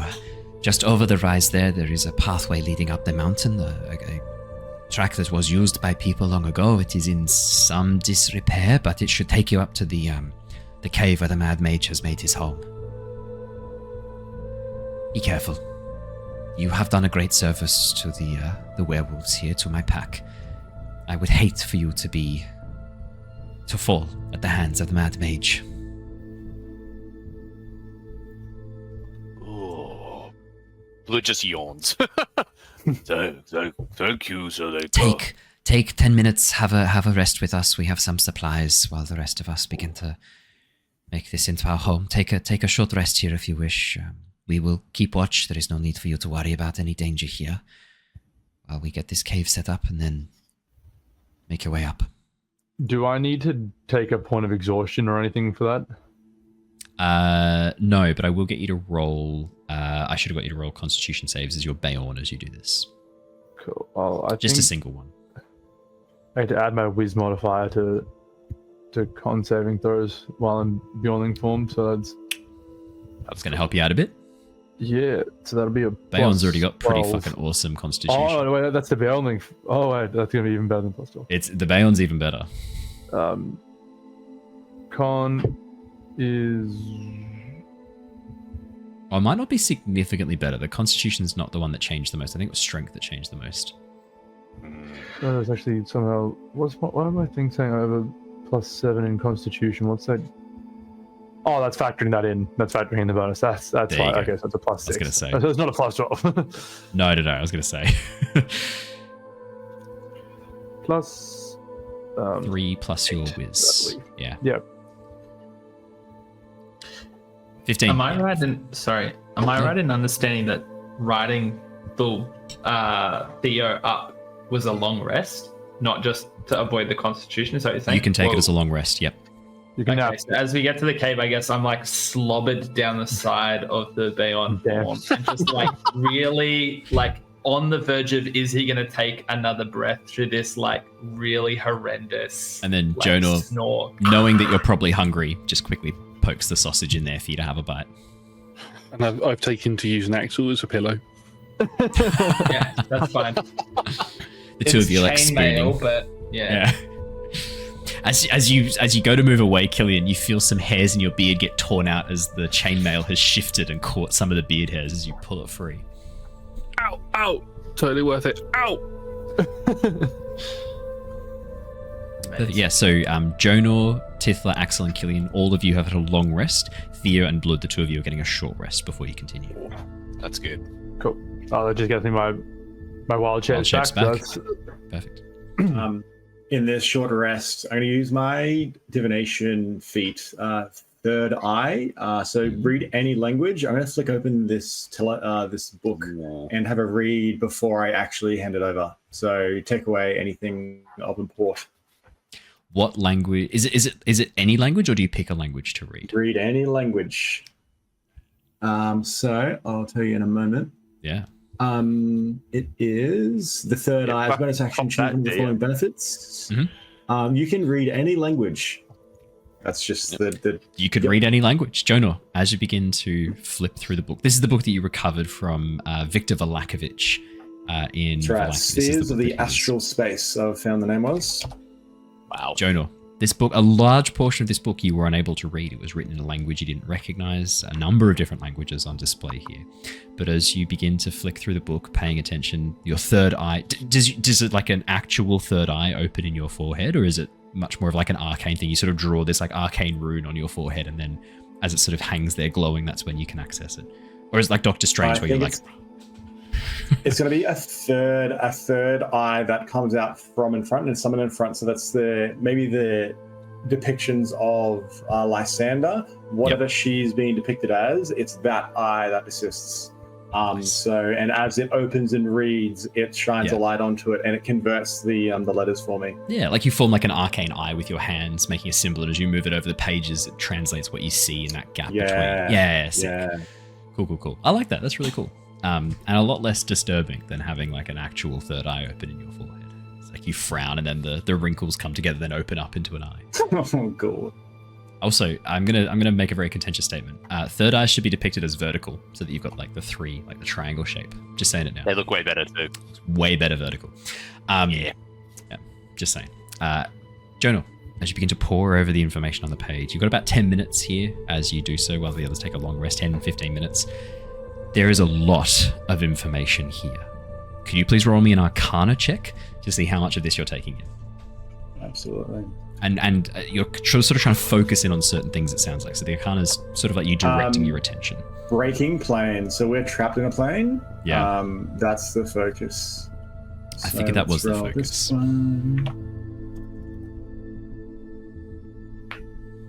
26. Jonor.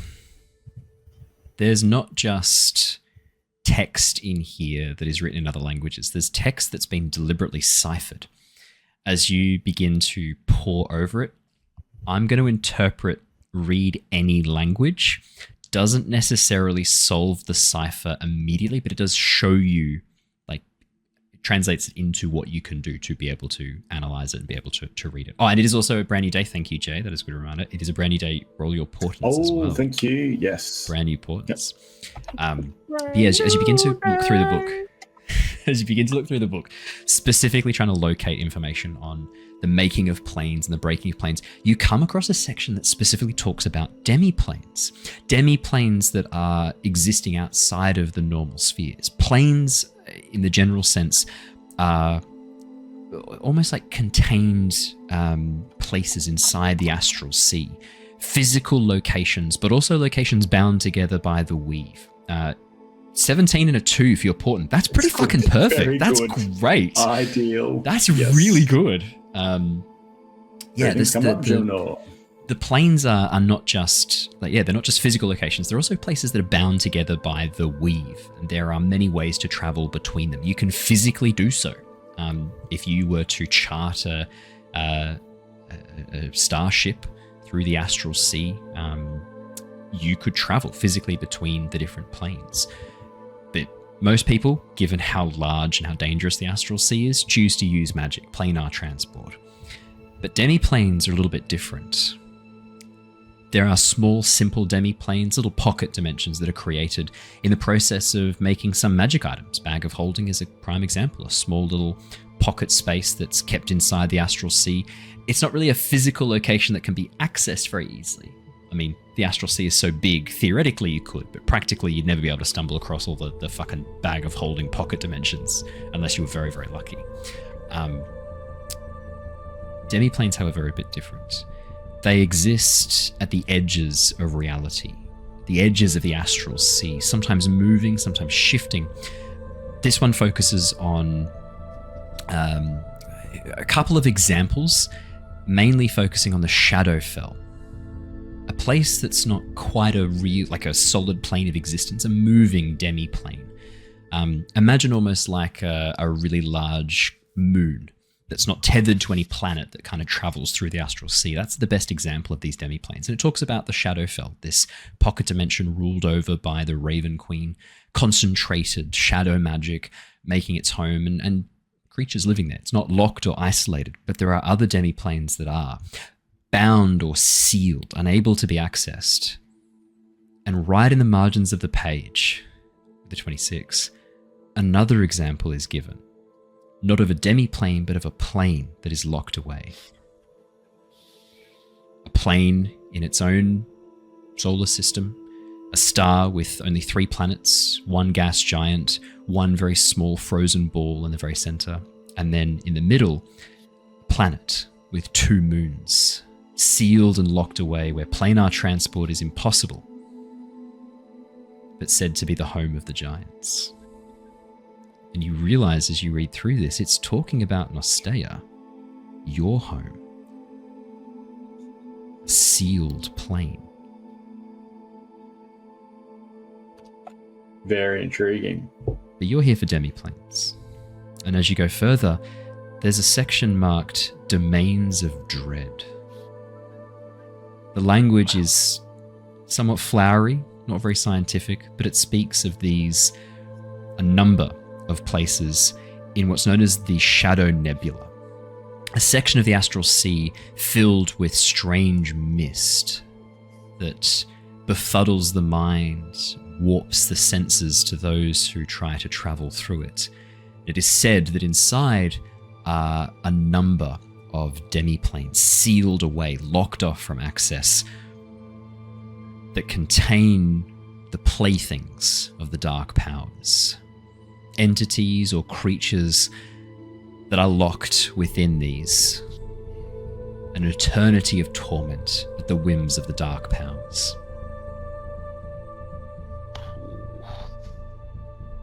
That is gonna sink to the core. There is no known way to access these through the astral sea. Any attempt has been met by loss of crew, loss of the vessel, only a ghost ship remaining. This info would be shared with the party as I'm scribing through, sharing these details. All right. Killian, when we were speaking with what's her name, the seer back in the town, Madam Ava. Yeah, Madam Ava. She mentioned the phrase I was worried to say, and it wasn't an issue to say over there, but it was the dark forces. They were mentioned by her. We have a look at this, and I think we're probably dealing with the planes that they trap. This is where we are. In a domain of dread, and not a demi-plane, so this isn't like a subsection of the Shadowfell or anything like that, then? These are their own thing, isolated within the mists, the Shadow Nebula. Well, it seems like having to deal with these dark forces is, understand what they are is probably our first thing to do. Yeah. I think maybe we don't poke around with the dark powers. Oh, really? Yet. It's probably fine. Yeah, maybe we call out to them to see how it goes. Yeah, why that's their problem. Why consult anyone on that? Let's just do it. Yeah, just say hello. Yeah. There is one thing that does pip my interest, raise my interest. It says here that, this section here clearly is talking about your home plane, and it says that it's one of your home world. It is one of the places that's locked from planar travel. How are you here? That's Very good also question. It's also something we were asked by the man in the tower, I believe. He did inquire how we got here, I believe. Who was it?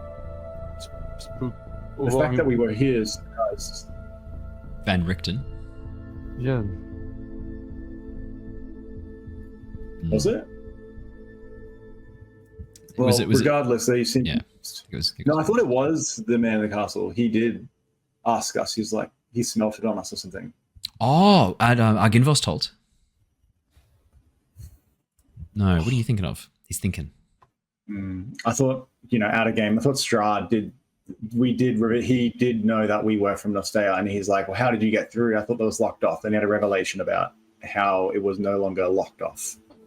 Because you mentioned Strahd was very interested when you gave away a little bit more about where you were from. Yes, I thought you were talking about someone else, like specifically having, because you guys weren't having a conversation with Strahd about it. You were trying to be very cagey, a bit late after revealing it, but I believe you had a brief chat with Van Richten too in the tower. No, not in the tower. Sorry, in as you were leaving Volaki, he was kind of asking where you guys were from. Is that Rictavio? Rictavio, yeah. Sorry, Van Richten's the name that's his Rictavio is the elf name he uses. Yeah. I mean, we got here via a spooky house. How did you get here? Have we ever asked you, Killian? Yeah. Have we ever asked you how you got here? I was walking through the Neverwinter Woods in my home. Neverwinter Woods is a woodland that's near the city of Neverwinter. We were looking for some herbs and medicines to cure a disease that was going through the city, and the thick fog just surrounded me and my party. And next thing we knew, the trees were different, and we were here. And Blood, Axel, you were from Nostea too, yes? Did you come by the spooky house? No, we didn't come by a house. We were just heading south along a trail to find some missing people, and we headed down the trail and bog, and then we found the lake. Yeah, you were walking into the remains of a village, this old decrepit village, but as soon as you got close, the mists began to rise, and you watched as the buildings vanished behind the mists, and then a moment later, a massive lake coming out of nowhere. Did we pass through Dowbridge as well? Was that the village, or was it a That was different the village you were headed to, was Dowbridge. Yeah. You were So heading there. that's the same village where spooky house was in? Yes, that is the same village Spooky House was in. Okay, so The there's a Durst region Manor. there's a region of spooky doings in the area of Dowbridge then. Maybe that plane is closer to this plane than other people suspected. Maybe there's a crossover point there. Owen, Yeah. this is kind of this is in game but out of game. Because Axel and Blood have come into this world a little bit like later on, would Blood and Axel be aware of what's happening in Nostea, like with the return of the giants? Is that happening concurrently?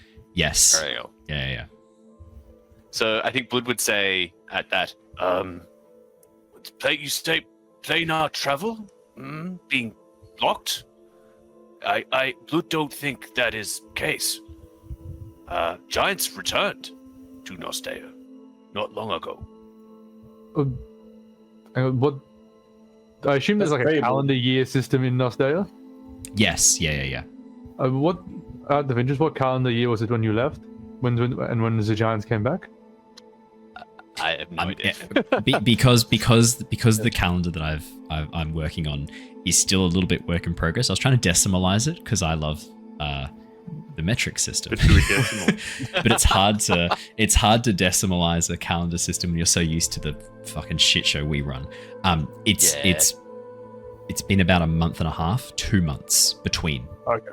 Just making sure it wasn't secretly like 3,000 years or something ridiculous. It's not secretly been 3,000 years.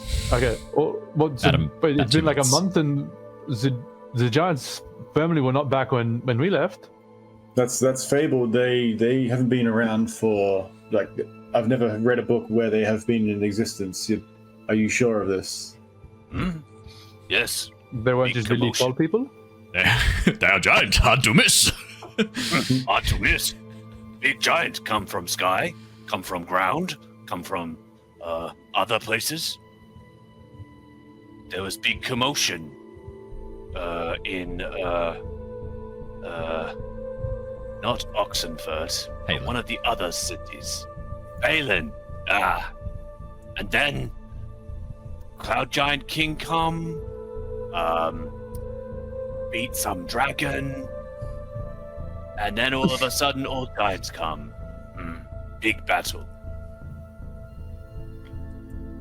Okay. Killian looks completely unfazed by all of this. Yeah, giants are. It's not weird. Giants aren't that crazy. Common thing in Faerun. Yeah. Okay. Well, that's bloody wild. Well, okay. Well, But there, you told me so many stories about giants. Well, yes, there's stories from. They've not been in Nostea for. Wait, they thousands weren't of- real? No, they were real. They're just old. I mean, we had Fey giants where I was originally from. I assume. So wait, I should be. He thinks he does. I mean, you think you had Fey giants, Thea? Of course you do. You think that? Must have. Maybe it was just a frog and It everyone was looked during big. the frog years, yeah. No, there weren't fakes. I mean, even a completely made up story has truth that you can learn. But no, the events were said to have happened in the giant stories. Surely, I mean, Jacques and the magic beanstalk are is a true retelling. Wait, yeah. I thought that was a real story too. It is a real story. Wait, Jacques wasn't real? No, Jacques is a historical figure. Where was he? What was his name? Jacques. Oh, it makes so much sense. It's all checked out. We have a story similar to that in Faerun. Killian, Yes. you say you have giants where you're from. Yes. What are they like? Not depending on the giant. Not what you really want to. Creatures that you don't really want to mess with. Frost giants and fire giants in particular are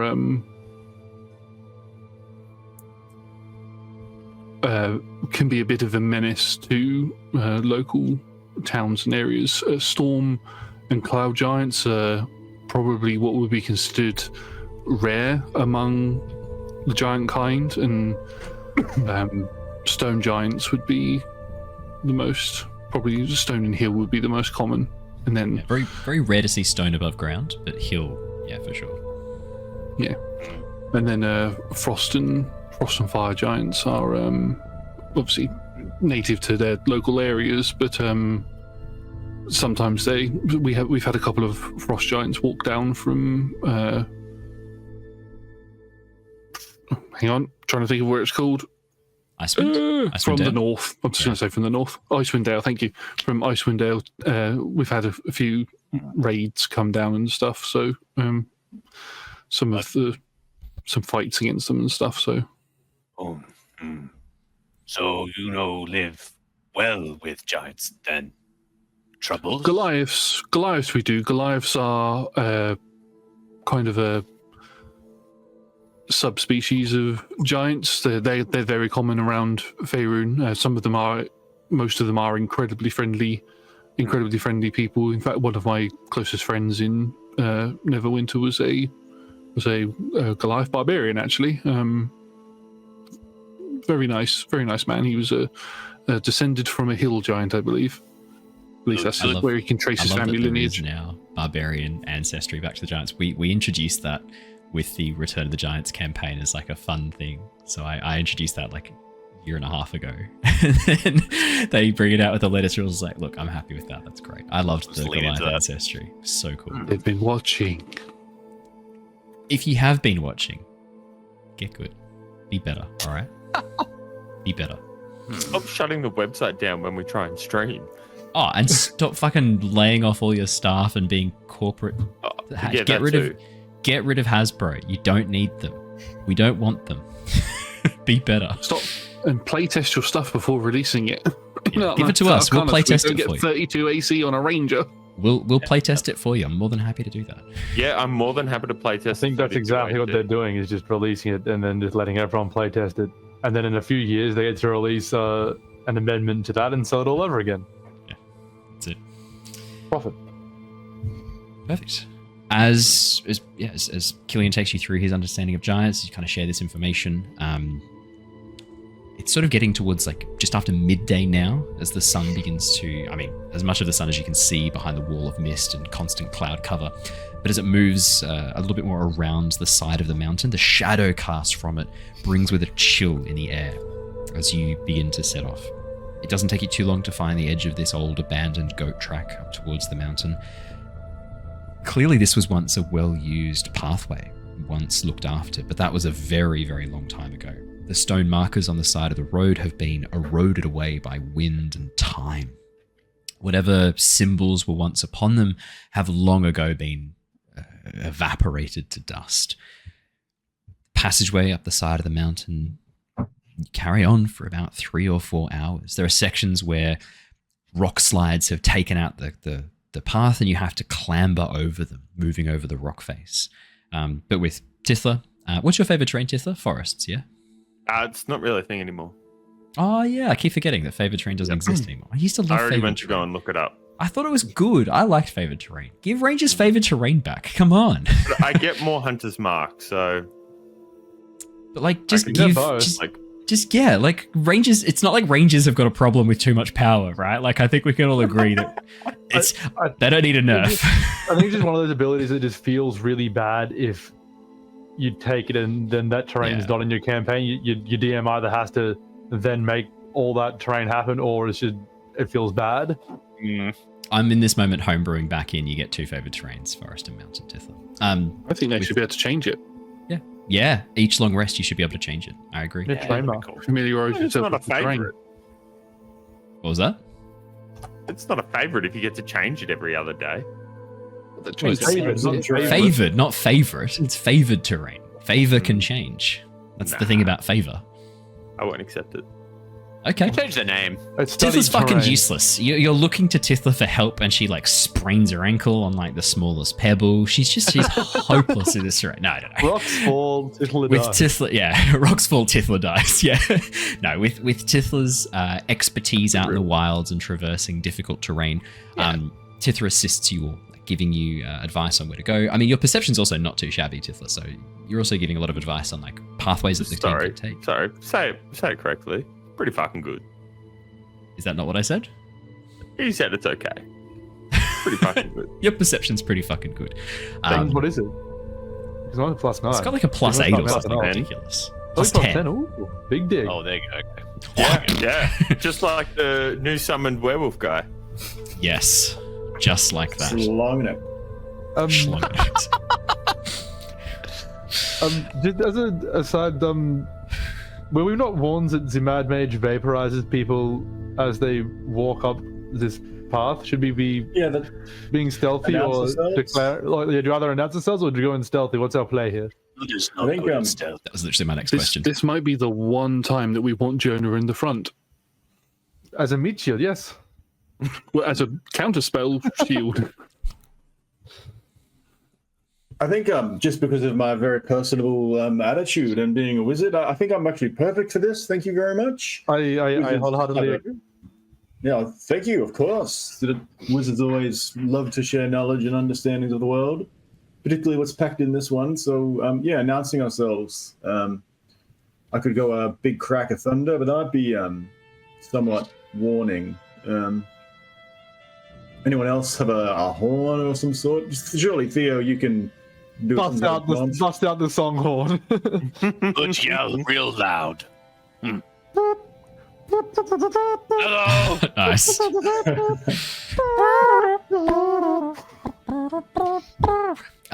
As Theo begins, can you make me a performance check for all time's sake? Pretty sure that was great just then. So Yeah, it was pretty good. Yes, I can. I'll give you advantage because you actually did commit to doing it. I believe. 21. As Theo begins to bust out the horn. The mountain range, the large mountain behind you, acts as an enormous amplifier, the sound echoing across the valley below until all you can hear bouncing back in almost like a round. Just like fades away as you continue to play. Perfect. That's brilliant. And then as you begin to play, hides behind Jonor.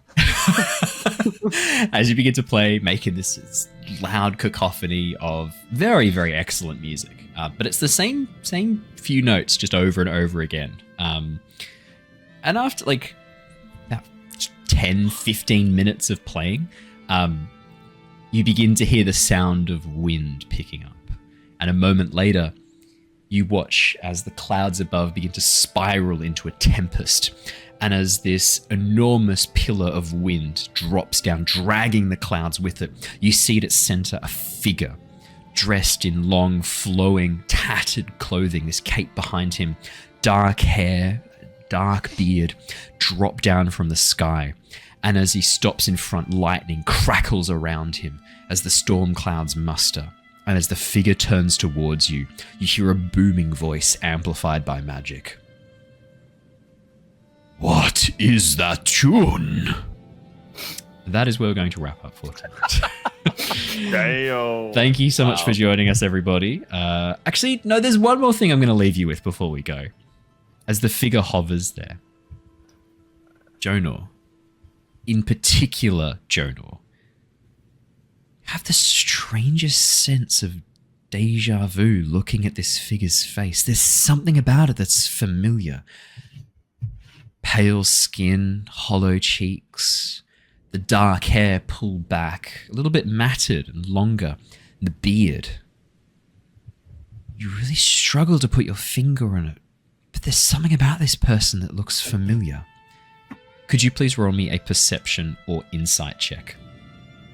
Absolutely. Is he, by any chance, someone I have studied? So his face being drawn upon books I've spent hours searching through. No. Okay, all right. No. You've the uncanny feeling. You recognize him. It was either a perception or what, sorry? Perception or insight, your choice. Or investigation. I'd allow investigation. Yeah, absolutely. Let's go that. That'll be a +9. That'll think you might be recognize an this. 18. 28, sorry. Jonor, figure before you. He looks older. A few years older, maybe 5 or 6 years older than you remember. But there's no mistaking it. He even has the remains of a tattered, tarnished necklace around his throat. It's Victor Valakovich. The last time you saw him, he was being, what looked to you, disintegrated by his own magic circle in the town of Vallaki. And that is where we're going to leave off for tonight. Whoa. He was specifically mucking around with planar magic. This is the consequence of that magic going wild. Awesome. Thank you so much for joining us, everybody. I've been sitting on that particular plot twist for a very long time, that Victor Valakovich was the Mad Mage. No way. He's gone back. Damn. We have to go back, Marty. Yeah, it did not go well for him. Awesome. Well, thank you so much. He's a lot more competent at magic now, at least. Yeah. There has been a price, though, with that competency, and we'll get to that next session. Well, maybe it's not too much of a spoiler. He is nicknamed the Mad Mage. Thank you so much for joining us, everybody. Yeah, no, this was one I've been sitting on for a while. I had a couple of different options depending on how the things in Vallaki went, but my first preference was that the Mad Mage was going to be Victor Valakovich. And then when you guys basically like disintegrated him in his own magic circle, I was like, okay, here we go. Excellent. This could not work out better. That was perfect. Thank you for that, Jonor. Because he was you guys. It was one person. Jonor disintegrated him. You counterspelled him, right? When he was trying to control That's right. Yeah. It's been a long time. Maybe he forgot his death. Yeah, maybe. Let's hope so. So does that mean that spell failing caused him to go back in time and then he fought Strahd if he's a couple of years older? We'll have to see. We'll have to find out next session. Thank you so much for joining us, everybody. We will be back next week for more Curse of Strahd. I hope you have enjoyed tonight's session. If you had no idea what that twist was with the Mad Mage, I'm hoping it's a fair chunk of you, and you have not already subscribed, guess what? You now have to subscribe. That's the call right there. Comment below if you had hypotheses on who the Mad Mage is. In the original Curse of Strahd module, it's what's his fucking face? Mordenkainen. And I was like, oh yeah, wow. There's no connection to Mordenkainen to any of your characters, really. And like, really cool wizard, but also like, there's no real connection there. So I knew I wanted to change that. Like, a little bit like I did with Van Richten / Rictavio, kind of change the characters around a bit. But yeah, I was really stoked to make it fucking Victor Valakovich. But yeah, make sure you leave a comment below who you thought it might be. If you thought it was Mordenkainen, let me know. If you knew what I was doing with this, well fucking done. Comment below so that I know that you picked it. I'd be very impressed. Awesome sauce. I think that's all we have for tonight. So thank you so much. Of those of you who are watching on Twitch, don't go anywhere. We are going to go and raid a lovely friend of the channel. Let's go and raid our RollTogether RPG so that we can watch more of the Chronicles. No, it's not Chronicles of Aedirn. This is Adventures in Faerun. Is this a new series, Nothing but Josh? missed. It's our little short 4-parter set in Barovia. Ah, perfect. Okay, let's go do that. I know it's a rerun, but let's go do it. That is absolutely spot on. So you are actually capable of running short campaigns. Could you teach me how? It's not something I've been able to master so far. We do 1-shots, 4-parters, 8-parters, 12-parters, long running things. We do all of it. How do you do that? How does it not blow out into like 100 episodes? I'd love to know. That's what the long running campaign is. Yeah, I'd love to know how you do that. I'm not capable of running a short campaign. Our 10 episode Avatar Legends campaign is currently up to episode 33. So Gotta shuffle us along. apparently. Let's go and get that raid going. That is now up and running. Brilliant. Thank you so much, everybody. We will see you all next time. Until then, stay safe, stay well. See you guys soon. Goodbye. Bye-bye. Bye.